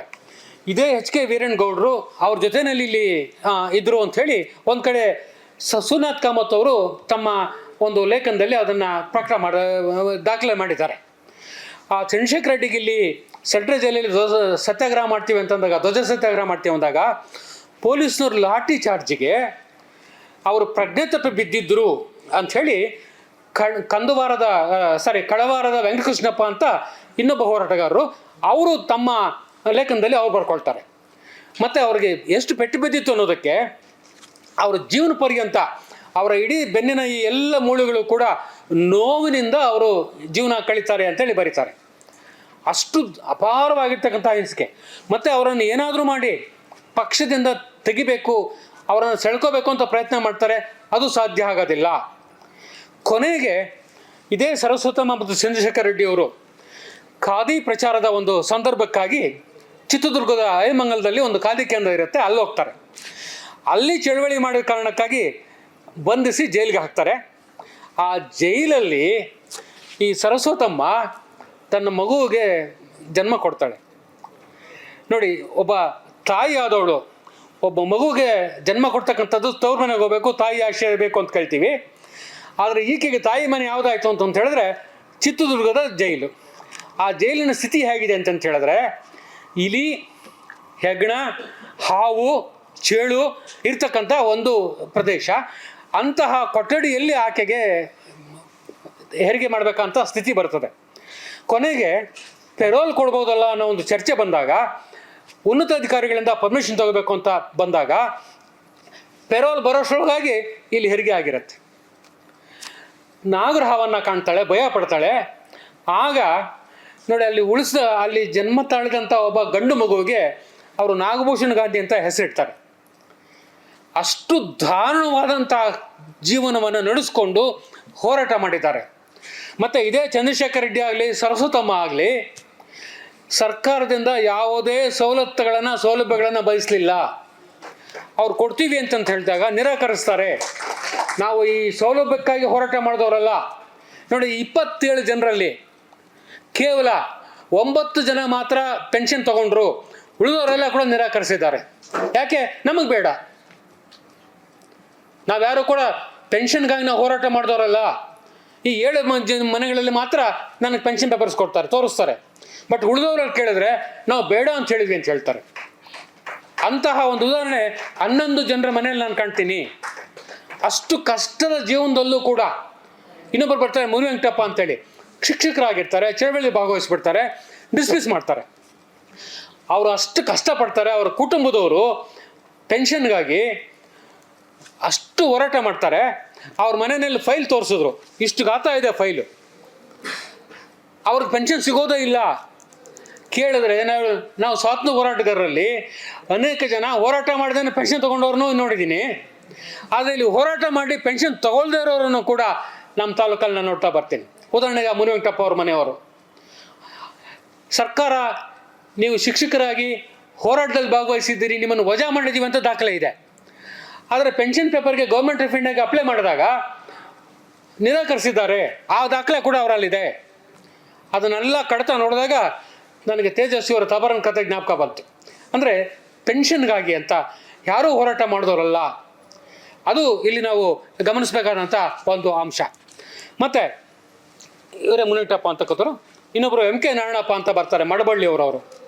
ನೋಡಿ, ಅವರು ಇಡೀ ತಾಲೂಕಲ್ಲಿ ಪ್ರಪ್ರಥಮ ಪದವೀಧರ. ಮನೆಯಲ್ಲಿ ಕಡುಬಡತನ, ಕಾಗದಲ್ಲಿ ಶಾಲೆಯಲ್ಲಿ ವಿದ್ಯಾಭ್ಯಾಸ ಮಾಡಿಕೊಂಡು ಇದೇ ಇಂಟರ್ಮೀಡಿಯೇಟ್ ಕಾಲೇಜಲ್ಲಿ PUC ಮಾಡ್ಕೊಳ್ತಾರೆ. ಆಮೇಲೆ ಮೈಸೂರು ಮಹಾರಾಜ ಕಾಲೇಜಲ್ಲಿ ಓದ್ಲಿಕ್ಕೆ ಹೋದಂಥ ಸಂದರ್ಭದಲ್ಲಿ ವಾರ ಅನ್ನ, ಮೈಸೂರಲ್ಲಿ ಆವತ್ತಿನ ದಿವಸ ಕಾಲದಲ್ಲಿ ಒಂದೊಂದು ದಿವಸ ಒಬ್ಬ ಮನೆಗೆ ಊಟ ಮಾಡಿಕೊಂಡು ವಿದ್ಯಾರ್ಥಿಗಳು ಓದತಕ್ಕಂಥ ಪದ್ಧತಿ ಇತ್ತು. ಆ ವಾರನ ಮಾಡ್ಕೊಂಡು ಅವರು ಮಾಡ್ತಾರೆ. ಆಗ ಮೈಸೂರು ನಡೀತಕ್ಕಂಥ ಸ್ವಾತಂತ್ರ್ಯ ಹೋರಾಟದಲ್ಲಿ ಸಕ್ರಿಯವಾಗಿ ಪಾಲ್ಗೊಳ್ತಾ ಬರ್ತಾರೆ. ಹಾಗಾಗಿ ಸರ್ಕಾರಿ ಹುದ್ದೆನೂ ಯಾವುದಕ್ಕೂ ಹೋಗೋದಿಲ್ಲ ಅವರು. ಇಲ್ಲಿಗೆ ಬಂದಂಥ ಸಂದರ್ಭದಲ್ಲಿ ದ್ಯಾವಳ ವೆಂಕಟಸ್ವಾಮಿ, TK ಗಂಗರೆಡ್ಡಿ ಮತ್ತು MK ನಾರಾಯಣಪ್ಪ ಇಡೀ ತಾಲೂಕಿನ ತ್ರಿಮೂರ್ತಿಗಳಾಗಿ ತಾಲೂಕಲ್ಲಿ ಹೋರಾಟದ ಒಂದು ಇದನ್ನು ಬೆಳೆಸ್ತಾ ಬರ್ತಾರೆ. ಸ್ವಾತಂತ್ರ್ಯ ನಂತರದಲ್ಲಿ ಅವರು MLAಗೆ ಕಾಂಟೆಸ್ಟ್ ಮಾಡ್ತಾರೆ, ಹೀನಾಯವಾಗಿ ಸೋಲ್ತಾರೆ. ಕಾಂಗ್ರೆಸ್ ಪಕ್ಷದ ಪಿತೂರಿಗೆ ಬಲಿ ಹಾಕ್ತಾರೆ. ಕೊನೆಗೆ ಆನಂತರವೂ ಕೂಡ 30 ವರ್ಷಗಳ ಕಾಲ ಅತ್ಯಂತ ದಾರುಣ ಜೀವನವನ್ನು ಕಳೀತಾ ಬರ್ತಾರೆ. ಕೊನೆಗೆ ಅವರು ಮಾಡಿದ ಸಾಲಕ್ಕಾಗಿ ಅವರ ಜಮೀನನ್ನು ಹರಾಜಾಗ್ತಾರೆ ಸರ್ಕಾರ.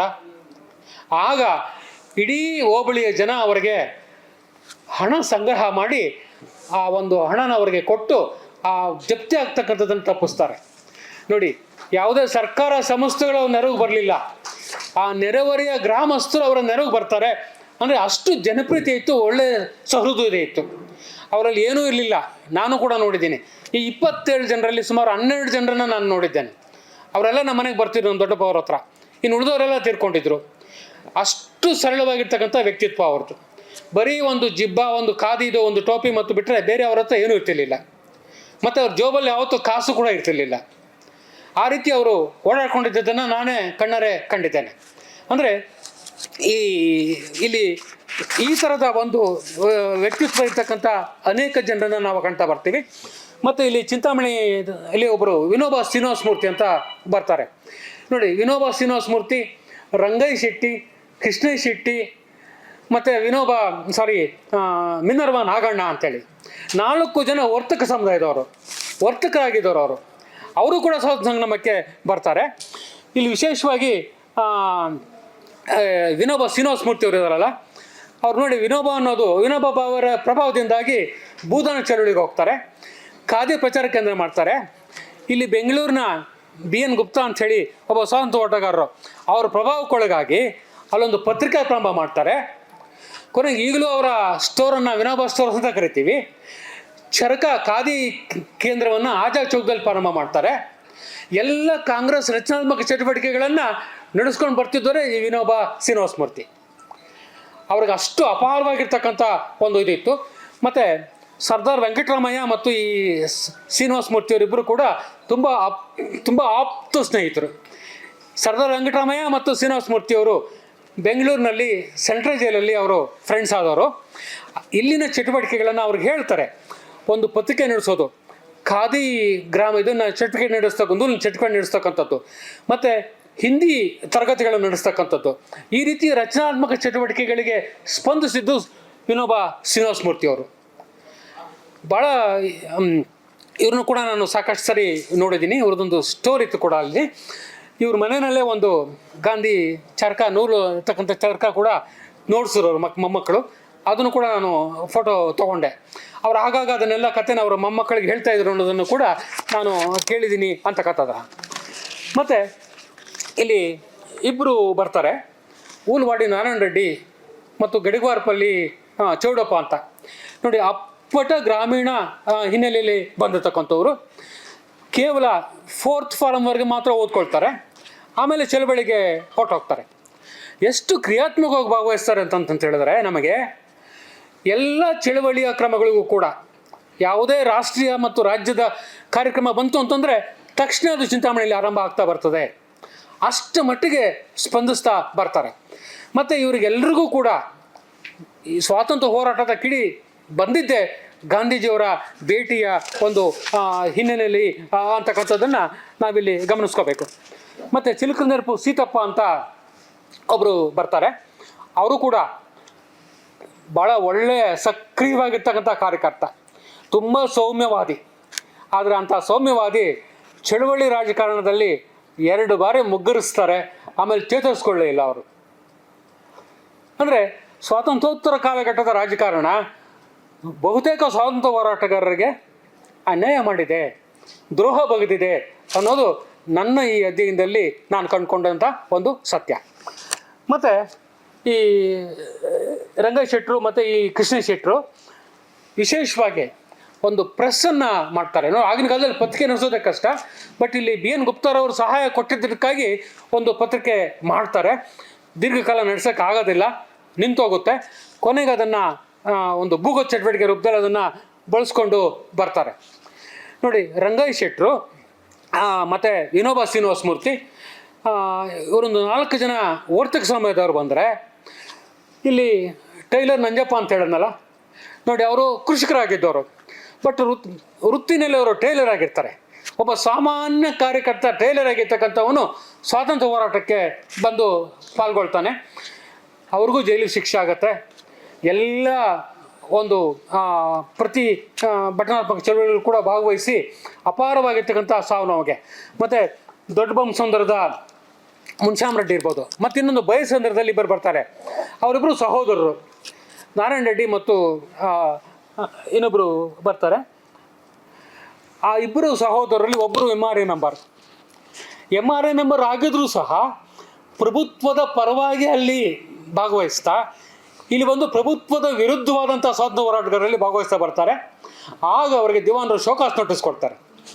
ಶೋಕಾಸ್ ನೋಟಿಸನ್ನು ಹರಿದು ಬಿಸಾಕಿ ಇಬ್ಬರು ಸಹೋದರರು ಚಳವಳಿಗೆ ಪಾಲ್ಗೊಳ್ತಾ ಬರ್ತಾರೆ. ಮಿರ್ಜಾ ಇಸ್ಮಾಯಿಲ್ ಜೊತೆಯಲ್ಲಿ ಇರ್ತಕ್ಕಂಥ ಫೋಟೋ ಮತ್ತು ಅದನ್ನೆಲ್ಲ ಕೂಡ ಅವ್ರ ಮನೆಯಲ್ಲಿ ಈಗಲೂ ಕೂಡ ಜೋಪಾನವಾಗಿ ರಕ್ಷಣೆ ಮಾಡಿದ್ದಾರೆ ಅಂತಕ್ಕಂಥದ್ದು. ಮತ್ತು ಇನ್ನೊಂದು ಇಲ್ಲಿ ಭಾಳ ಮುಖ್ಯವಾಗಿ ನಾವು ಗಮನಿಸ್ಬೇಕಂತ ಒಂದು ಅಂಶ ಅಂತ ಹೇಳಿದಾಗ, ಹಾಗಾದರೆ ನೋಡಿ, ನಮ್ಮ ಜಿಲ್ಲೆಯಲ್ಲಿ ಒಕ್ಕಲಿಗರು ಮತ್ತು ಈ ಕಡೆ ಬ್ರಾಹ್ಮಣರು ಮತ್ತು ಬಣಜಿಗರು ಮತ್ತು ಶೆಟ್ಟರು ಎಲ್ಲರೂ ಭಾಗವಹಿಸ್ತಾರೆ. ಇಬ್ಬರು ಮುಸಲ್ಮಾನರು ಕೂಡ ಭಾಗವಹಿಸ್ತಾರೆ. ಬಾಬು ಅಂತಕ್ಕಂಥವ್ರು ಒಬ್ಬರು, ಇನ್ನೊಬ್ಬರು ಸುಬಾನ್ ಅಂತಕ್ಕಂಥವ್ರು. ನಂತರ 3 ಜನ ದಲಿತರು ಕೂಡ ಇಲ್ಲಿ ಭಾಗವಹಿಸ್ತಾರೆ. ದೊಡ್ಡ ಗಂಜೂರಿನ ಹನುಮಂತಪ್ಪ ಮತ್ತು ನಾಗರಾಜಯ್ಯ, ಇನ್ನೊಬ್ಬರು ಪಕ್ಕದ ದೊಡ್ಡಪುರದ ಒಬ್ಬರು, 3 ಜನ ಕೂಡ ಇದರಲ್ಲಿ ಭಾಗವಹಿಸ್ತಾ ಬರ್ತಾರೆ. ನೋಡಿ, ಅವರೆಲ್ಲರೂ ಕೂಡ ಕಾಗದಲ್ಲಿ ವಿದ್ಯಾಭ್ಯಾಸ ಮಾಡಿದ್ದು, ಹೈಸ್ಕೂಲು ಚಿಂತಾಮಣಿಯಲ್ಲಿ ಓದ್ಕೊಂಡಿದ್ದು. ಆಮೇಲೆ ಜೊತೆಯಲ್ಲಿ ಹೋರಾಟ ಮಾಡ್ತಾ ಇದ್ರಲ್ಲ, ಅವ್ರ ಜೊತೆ ಅವರು ಸೇರ್ಕೊಳ್ತಾ ಹೋಗ್ತಾರೆ. ಆದರೆ ಅವರೆಲ್ಲರೂ ಕೂಡ ಪೆನ್ಷನ್ ತೊಗೊಳ್ತಾ ಇದ್ದಾರೆ. ಈಗ ಅವರ ಮಡಿದಿರಿಗೆ ಮಾತ್ರ ಪೆನ್ಷನ್ ಬರ್ತಿತ್ತು, ಮಕ್ಕಳಿಗೆ ಬರ್ತಾ ಇಲ್ಲ. ಅವ್ರ ಮಡದಿರು ಒಬ್ಬರು ಮಾತ್ರ ಇದ್ದಾರೆ, ಅವ್ರ ಪೆನ್ಷನ್ ಈಗಲೂ ಬರ್ತಾ ಇದೆ. 5,000 ರೂಪಾಯಿ ಅವ್ರ ಮಡದಿಗೆ ಪೆನ್ಷನ್ ಬರ್ತಾ ಇದೆ, ಹನುಮಂತಪ್ಪ ಅವ್ರ ಮಿಸಸ್ಗೆ ಮಾತ್ರ. ಇನ್ನಿಬ್ಬರಿಗೆ ಅವರು ಬರ್ತಾ ಇಲ್ಲ. ಮತ್ತು ಇಲ್ಲಿ ಭಾಳ ಮುಖ್ಯವಾಗಿ ನಾವು ಗಮನಿಸ್ತಕ್ಕಂಥದ್ದು ಅಂತ ಹೇಳಿದ್ರೆ, ಒಬ್ಬರು ಕೃಷ್ಣಮೂರ್ತಿ ಅಂತ ಬರ್ತಾರೆ. ಅವರು ಶಾನ್ಭೋಗ್ ಮನೆಯವರು. ಶಾನ್ಭೋಗರಾಗಿದ್ದವರು ಚಳವಳಿಗೆ ಬರ್ತಾರೆ. ಆಗ ಶಾನ್ಭೋಗಕ್ಕೆ ಹೋಯಿತು.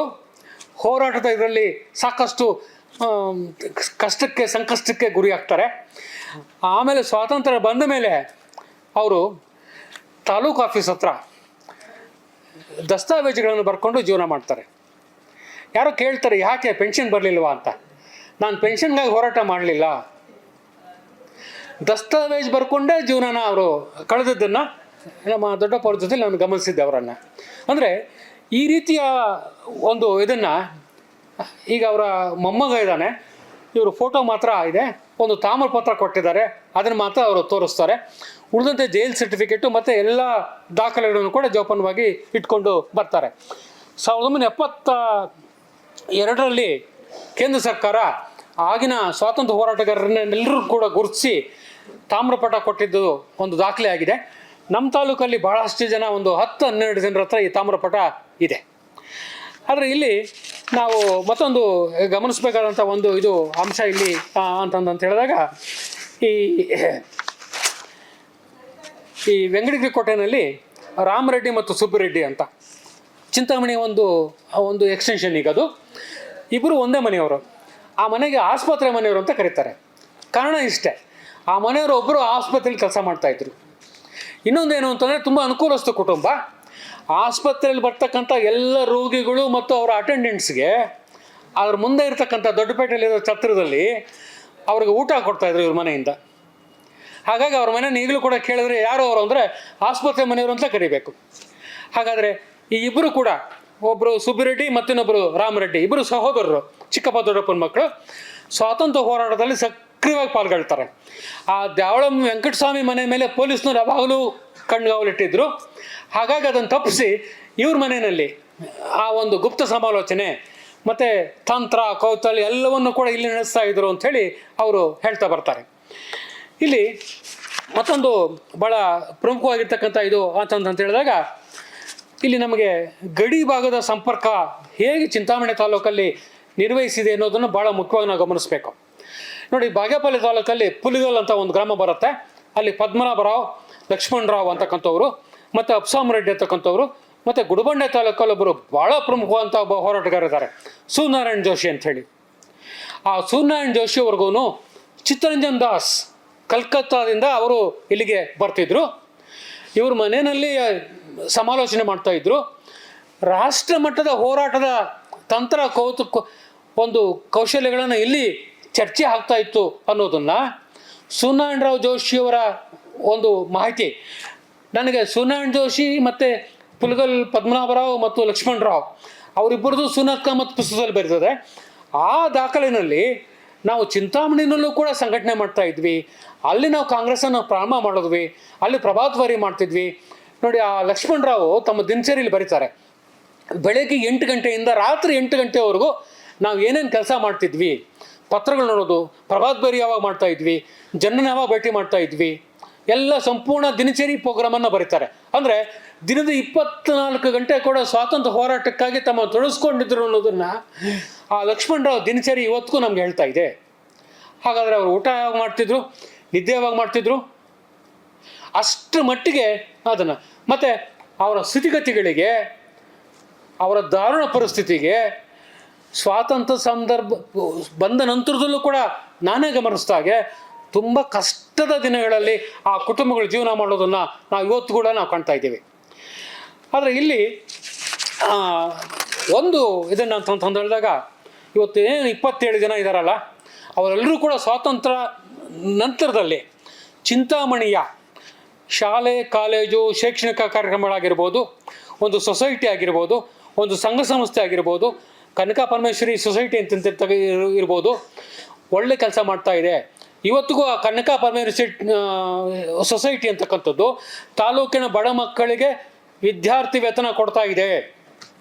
ಆಸ್ಪತ್ರೆಗೆ ಬರ್ತಕ್ಕಂಥ ಶುಶ್ರೂಷೆ ಮಾಡ್ತಕ್ಕಂಥ ಜನಕ್ಕೆ ಊಟ ಕೊಡ್ತಾ ಇದ್ದಾರೆ. ಮತ್ತು ಎಲ್ಲ ರಚನಾತ್ಮಕ ಚಟುವಟಿಕೆಗಳು ತೋರಿಸ್ಕೊಂಡಿದ್ದಾರೆ. ಆದರೆ ಇವರು ಯಾರೂ ಕೂಡ 1-2-3 ಬಿಟ್ಟರೆ ಸಕ್ರಿಯ ರಾಜಕಾರಣಕ್ಕೆ ಬೇರೆ ಯಾರೂ ಹೋಗಲಿಲ್ಲ. ಆದರೆ ರಚನಾತ್ಮಕ ಚಟುವಟಿಕೆಗಳಲ್ಲಿ ಮಾತ್ರ ಅವರು ತೊಡಗಿಸ್ಕೊಂಡಿರೋದನ್ನು ನಾವು ಗಮನಿಸಿದ್ವಿ. ಹೀಗಾಗಿ ಚಿಂತಾಮಣಿ ಒಂದು ವ್ಯಾಪಾರಿ ಕೇಂದ್ರ, ಒಂದು ಸಾಂಸ್ಕೃತಿಕ ಕೇಂದ್ರವಾಗಿ, ಒಂದು ರಾಜಕೀಯ ಪ್ರಬುದ್ಧತೆ ಇರತಕ್ಕಂಥ ಒಂದು ತಾಲೂಕಾಗಿ ನಿರ್ಮಾಣ ಆಗೋದರಲ್ಲಿ ಸ್ವಾತಂತ್ರ್ಯ ಹೋರಾಟಗಾರರು ತಮ್ಮ ಸ್ವಾರ್ಥ ಬಿಟ್ಟು ನಿಷ್ಕಾಳಜಿಯಿಂದ ಸಮಾಜದ ಅಭ್ಯುದಯದ ಸಮಕಾಲೀನತೆಯಿಂದಾಗಿ ಮಾಡ್ಕೊಂಬಂದಿದ್ದಾರೆ. ಇನ್ನೊಂದನ್ನು ನಾವು ಗಮನಿಸಬೇಕು. ಈ ಚಿಂತಾಮಣಿ ಒಂದು ರಾಜಕಾರಣದ ಒಂದು ಇದರಲ್ಲಿ ಸ್ವಾತಂತ್ರ್ಯೋತ್ತರ ಕಾಲಘಟ್ಟದ ಮೊದಲ 2 ದಶಕಗಳಲ್ಲಿ ತೀಕ್ಷ್ಣವಾಗಿರ್ತಕ್ಕಂಥ ಹೋರಾಟ ನಡೆದು ಬಾಂಬ್ ಸಂಸ್ಕೃತಿ ಬೆಳೆದಿದೆ. ರಾಯಲ್ಪಾಡ್ ಪೊಲೀಸ್ ಸ್ಟೇಷನ್ ಧ್ವಂಸ ಆಗಿದೆ, ಕೆಂಚಾರ್ನಹಳ್ಳಿ ಪೊಲೀಸ್ ಸ್ಟೇಷನ್ ಧ್ವಂಸ ಆಗಿದೆ, ಮತ್ತು ತಾಲೂಕು ಅಭಿವೃದ್ಧಿ ಮಂಡಳಿ ಸದಸ್ಯರ ಮೇಲೆ ಬಾಂಬ್ ಹಾಕಿ ಹತ್ಯೆ ಮಾಡಿದಂಥ ಘಟನೆಗಳಾಗಿದೆ. ಚುನಾವಣೆ ಸಂದರ್ಭಗಳಂತೂ ನಮ್ಮ ನಿರೀಕ್ಷೆಗೆ ಮೀರಿ ಹಿಂಸೆ ನಡೆದಿದೆ. ಆದರೆ ಕಳೆದ 2 ದಶಕಗಳಿಂದ ಆ ರೀತಿಯ ಧ್ವಂಸಾತ್ಮಕ ಚಟುವಟಿಕೆಗಳಿಲ್ಲ, ಶಾಂತಿಯುತವಾದಂಥ ವಾತಾವರಣ ನಿರ್ಮಾಣ ಆಗಿದೆ. ಆದರೆ ಇದರಲ್ಲಿ ಒಂದು ಕಾಲಘಟ್ಟದ ಸ್ವಾತಂತ್ರ್ಯ ಹೋರಾಟಗಾರರ ನೈಜ ಕಾಳಜಿ ಒಂದು ತಾಲೂಕು ಕೇಂದ್ರದಲ್ಲಿ ರಚನಾತ್ಮಕ ಚಟುವಟಿಕೆಗಳನ್ನು ತೊಡಗಿಸ್ಕೊಳ್ಳೋದ್ರಲ್ಲಿ ಭಾಳ ಸಕ್ರಿಯವಾಗಿದ್ದರು ಅನ್ನೋದನ್ನು ಹೇಳ್ತಾ ನಾನು ಕೊನೆಯದಾಗಿ ನನ್ನ ಈ ಅಧ್ಯಯನದ ಒಂದು ಫಲಶ್ರುತಿ ಏನು ಅನ್ನೋದನ್ನು ಸಂಕ್ಷಿಪ್ತವಾಗಿ 1-2 ಪುಟದಲ್ಲಿ ನಾನು ತಯಾರು ಮಾಡಿದ್ದೀನಿ. ರಾಜ್ಯಾದ್ಯಂತ ಸ್ವಾತಂತ್ರ್ಯ ಹೋರಾಟ ಸಮನಾಗಿ ಹರಡಿರಲಿಲ್ಲ ಅಥವಾ ಏಕರೂಪವಾಗಿಯೂ ಇರಲಿಲ್ಲ. ಹೀಗಾಗಿ ಗಾಂಧೀಜಿಯವರು ಚಿಂತಾಮಣಿಯ ಭೇಟಿಯವರೆಗೆ ಜಿಲ್ಲೆಯಲ್ಲಿ, ತಾಲೂಕಿನಲ್ಲಿ ಸ್ವಾತಂತ್ರ್ಯ ಹೋರಾಟದ ಆರಂಭಿಕ ಪ್ರಕ್ರಿಯೆ ಕಂಡು ಬಂದಿರಲಿಲ್ಲ. ಗಾಂಧೀಜಿ ಯುಗದ ಕಾಂಗ್ರೆಸ್ ಹೋರಾಟವೇ ಕ್ರಮೇಣ ಜಿಲ್ಲೆ ಮತ್ತು ತಾಲೂಕಿನಲ್ಲಿ ಪ್ರಸರಿಸಿತು. KGFನಲ್ಲಿ ಕಾರ್ಮಿಕ ವರ್ಗದ ನಿರ್ಣಾಯಕ ಪಾತ್ರ ಇದ್ದರೂ ಸಹ ಉಳಿದಂತೆ ಇಡೀ ಜಿಲ್ಲೆಯಲ್ಲಿ ಕೃಷಿಕರು, ರೈತರು, ಯುವಕರು, ವಿದ್ಯಾರ್ಥಿಗಳು, ಮಹಿಳೆಯರು ಸಕ್ರಿಯವಾಗಿ ಪಾಲ್ಗೊಂಡಿದ್ದಾರೆ. ಜಿಲ್ಲೆಯಲ್ಲಿ ಜಾತಿ ಮತ್ತು ವರ್ಗ ನಾಯಕತ್ವದ ರೂಪರೇಖೆಗಳನ್ನು ನಿರ್ಧರಿಸುವಲ್ಲಿ ಪ್ರಮುಖ ಪಾತ್ರ ವಹಿಸಿವೆ. ಬಣಜಿಗರು, ಶೆಟ್ರು, ಮುಸಲ್ಮಾನರು, ದಲಿತರು ಕೂಡ ಚಳವಳಿಯ ಪ್ರಾಧಾನ್ಯತೆ ವಹಿಸಿಕೊಂಡಿದ್ದಾರೆ. ಏಕೈಕ ಮಹಿಳಾ ಹೋರಾಟಗಾರ್ತಿ ಸರಸ್ವತಮ್ಮ ಅದರಲ್ಲಿ ಭಾಗವಹಿಸಿದ್ದಾರೆ. ನಂತರ ಇಲ್ಲಿ ಭೂಮಾಲೀಕತ್ವದ ಕುಟುಂಬಗಳು, ಆಗಿನ ಕಾಲಕ್ಕೆ ಭೂಮಾಲೀಕತ್ವದ ಕುಟುಂಬಗಳಿತ್ತು. MRAಗಳಿದ್ದು ಚಿಂತಾಮಣಿ ತಾಲೂಕಲ್ಲಿ 3 ಜನ. ಆ MRAಗಳಲ್ಲಿ ಒಬ್ಬರು ಮಾತ್ರ ಚಳವಳಿಯಲ್ಲಿ ಭಾಗವಹಿಸ್ತಾರೆ, ಇನ್ನಿಬ್ಬರು ಭಾಗವಹಿಸೋದಿಲ್ಲ. ಭೂಮಾಲೀಕತ್ವದ ಕುಟುಂಬಗಳು ಮಾತ್ರ ಅರ್ಧ ಜನ ಭಾಗವಹಿಸ್ತಾರೆ, ಅರ್ಧ ಜನ ವಿರೋಧವಾಗಿರ್ತಾರೆ. ಅದಕ್ಕೆ ಈ ರೀತಿಯ ಒಂದು ಇದನ್ನು ನಾವು ಕಾಣ್ತೀವಿ. ಬಟ್ ನೆರೆಯ ಬಾಗೇಪಲ್ಲಿ, ಶಿಡ್ಲಘಟ್ಟ, ಶ್ರೀನಿವಾಸಪುರ ತಾಲೂಕುಗಳ ಒಂದು 2 ಸಮನ್ವಯತೆಯನ್ನು ನಾವಿಲ್ಲಿ ಕಾಣ್ತಾ ಬರ್ತೀವಿ. ಮತ್ತು ಪಟೇಲ್ರಿಗಾಗಲಿ ಶಾನ್ಭವರುಗಳಾಗಲಿ ಪೈಪೋಟಿಗೆ ಬಿದ್ದವರಂತೆ ಹೋರಾಟದಲ್ಲಿ ಭಾಗವಹಿಸ್ತಾರೆ. ಉದಾಹರಣೆಗೆ KN ನಾಗರಾಜ್ ಇರ್ಬೋದು, ಉಲವಾಡಿ ನಾರಾಯಣ ರೆಡ್ಡಿ ಇರ್ಬೋದು. ಅವರೆಲ್ಲ ಕೂಡ ನಾರಾಯಣ ರೆಡ್ಡಿ ಅವರು ಪಟೇಲ್ರಾಗಿರ್ತಾರೆ. ಅವ್ರ ಮನೆ ಎಲ್ಲ ದಫ್ತರ್ಗಳನ್ನು ಚಳುವಳಿಯ ಸಂದರ್ಭದಲ್ಲಿ ತಮಟೆ ಬರೆದು ಊರಿನವರೆಲ್ಲ ಸೇರಿಸ್ತಾರೆ. ದೇವಸ್ಥಾನದ ಹತ್ರ ಬೆಂಕಿ ಹಚ್ಚಿಬಿಡ್ತಾರೆ. ಆಗ ಪೊಲೀಸ್ನವ್ರು ಬಂದು ಅರೆಸ್ಟ್ ಮಾಡ್ಕೊಂಡು ಹೋದಾಗ ನಿನ್ನ ಪಟೇಲ್ಗಿರಿ ಹೋಯ್ತು ಅಂತ, ಹೋಗ್ಲಿ ಬಿಡು ಅಂತ ಹೇಳ್ತಾರೆ. ಅಂದರೆ ಆ ಇಡೀ ದಫ್ತರುಗಳನ್ನು ಬೆಂಕಿಗೆ ಹಾಕ್ತಕ್ಕಷ್ಟು ಆಕ್ರೋಶ ಅವರಲ್ಲಿ ಸ್ವಾತಂತ್ರ್ಯ ಹೋರಾಟಕ್ಕಾಗಿ ಕಂಡು ಬಂದಿದ್ದನ್ನು ಅವರು ತಮ್ಮ ಇದರಲ್ಲಿ ಬರ್ಕೊಂಡಿದ್ದಾರೆ ಅಂತಕ್ಕಂಥದ್ದೊಂದು.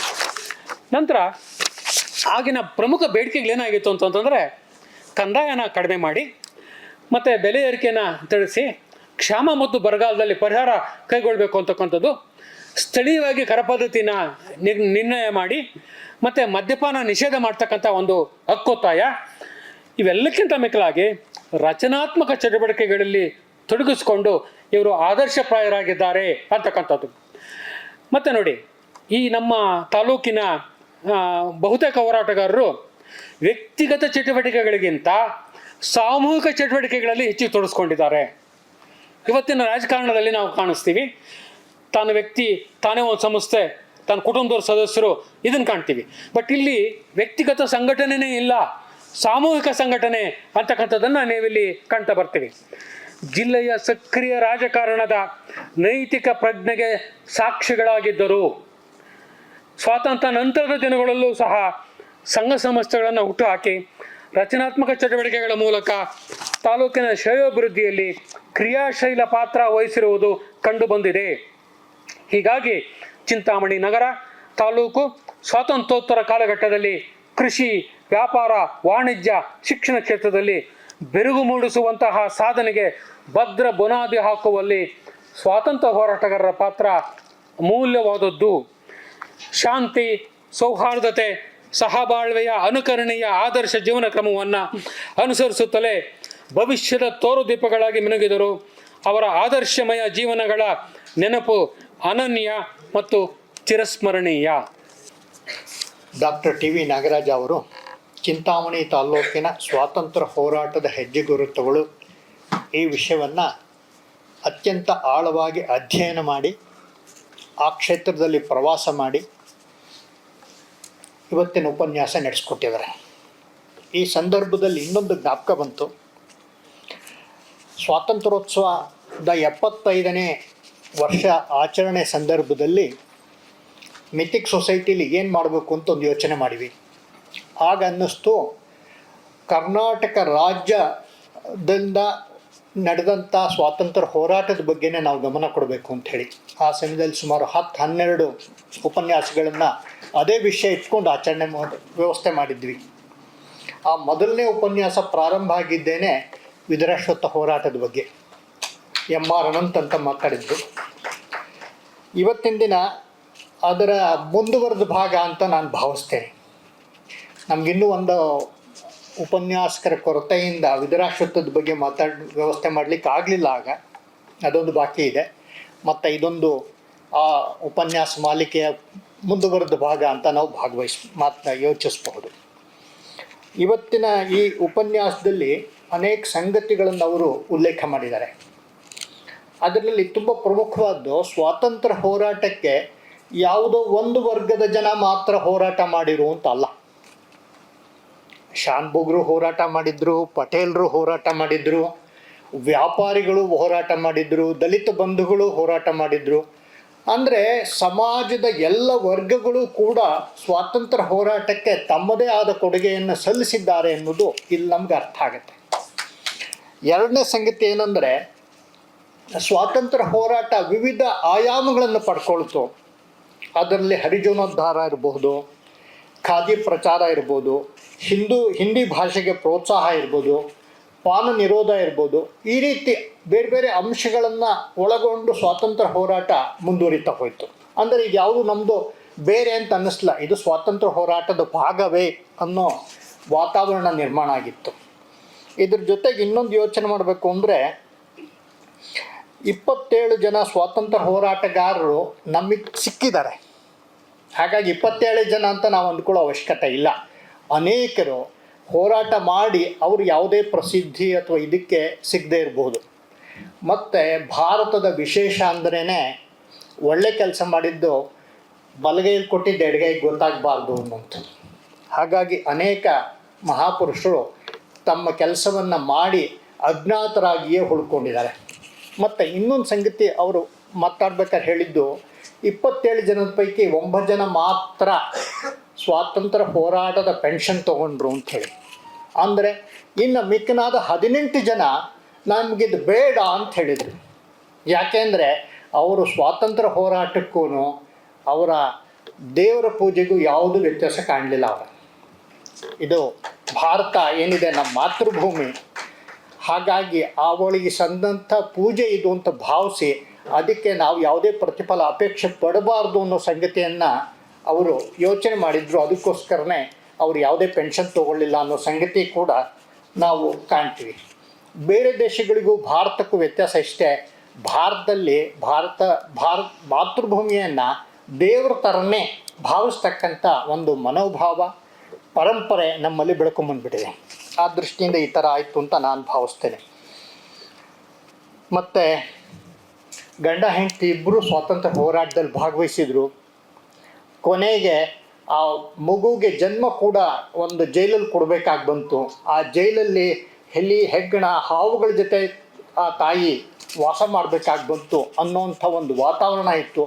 ಅಂಥ ವಾತಾವರಣದಲ್ಲಿದ್ದರೂ ಅವರ ಸ್ವಾತಂತ್ರ್ಯ ಹೋರಾಟದ ಕಿಚ್ಚು ಕಡಿಮೆ ಆಗಲಿಲ್ಲ ಅನ್ನೋ ಸಂಗತಿ ಇಲ್ಲಿ ಗಮನಾರ್ಹ ಸಂಗತಿ ಅಂತ ನಾವು ಭಾವಿಸ್ಬೇಕು. ಮತ್ತು ಬೇರೆ ಉತ್ತರ ಭಾರತ ಸ್ವಾತಂತ್ರ್ಯ ಹೋರಾಟಗಾರರು ಹೇಳೋ ರೀತಿಯೇ ನಮಗಿರ್ತಕ್ಕಂಥ ಎಲ್ಲ ಪ್ರತಿಭೆ, ನಮ್ಮಲ್ಲಿರ್ತಕ್ಕಂಥ ಹಣ, ಶಾರೀರಿಕ ಶಕ್ತಿ ಎಲ್ಲವೂ ಕೂಡ ತಾಯಿ ಭಾರತಿ ನಿನಗೆ ಮೀಸಲು ಅನ್ನೋ ರೀತಿ ಸ್ವಾತಂತ್ರ್ಯ ಹೋರಾಟಗಾರರ ಮನೋಭಾವ, ಅವ್ರ ವರ್ತನೆ ಇತ್ತು ಅನ್ನೋದನ್ನು ಇವತ್ತಿನ ಉಪನ್ಯಾಸದಲ್ಲಿ ನಾವು ಕಂಡುಕೊಂಡಿದ್ದೀವಿ. ಇಂಥ ಒಳ್ಳೆಯ ಉಪನ್ಯಾಸ ನಡೆಸ್ಕೊಟ್ಟಂಥ ಡಾಕ್ಟರ್ ಟಿ.ವಿ. ನಾಗರಾಜ ಅವರಿಗೆ ಮಿಥಿಕ್ ಸೊಸೈಟಿ ಪರವಾಗಿ, ತಮ್ಮೆಲ್ಲರ ಪರವಾಗಿ ಅನಂತ ಧನ್ಯವಾದಗಳು.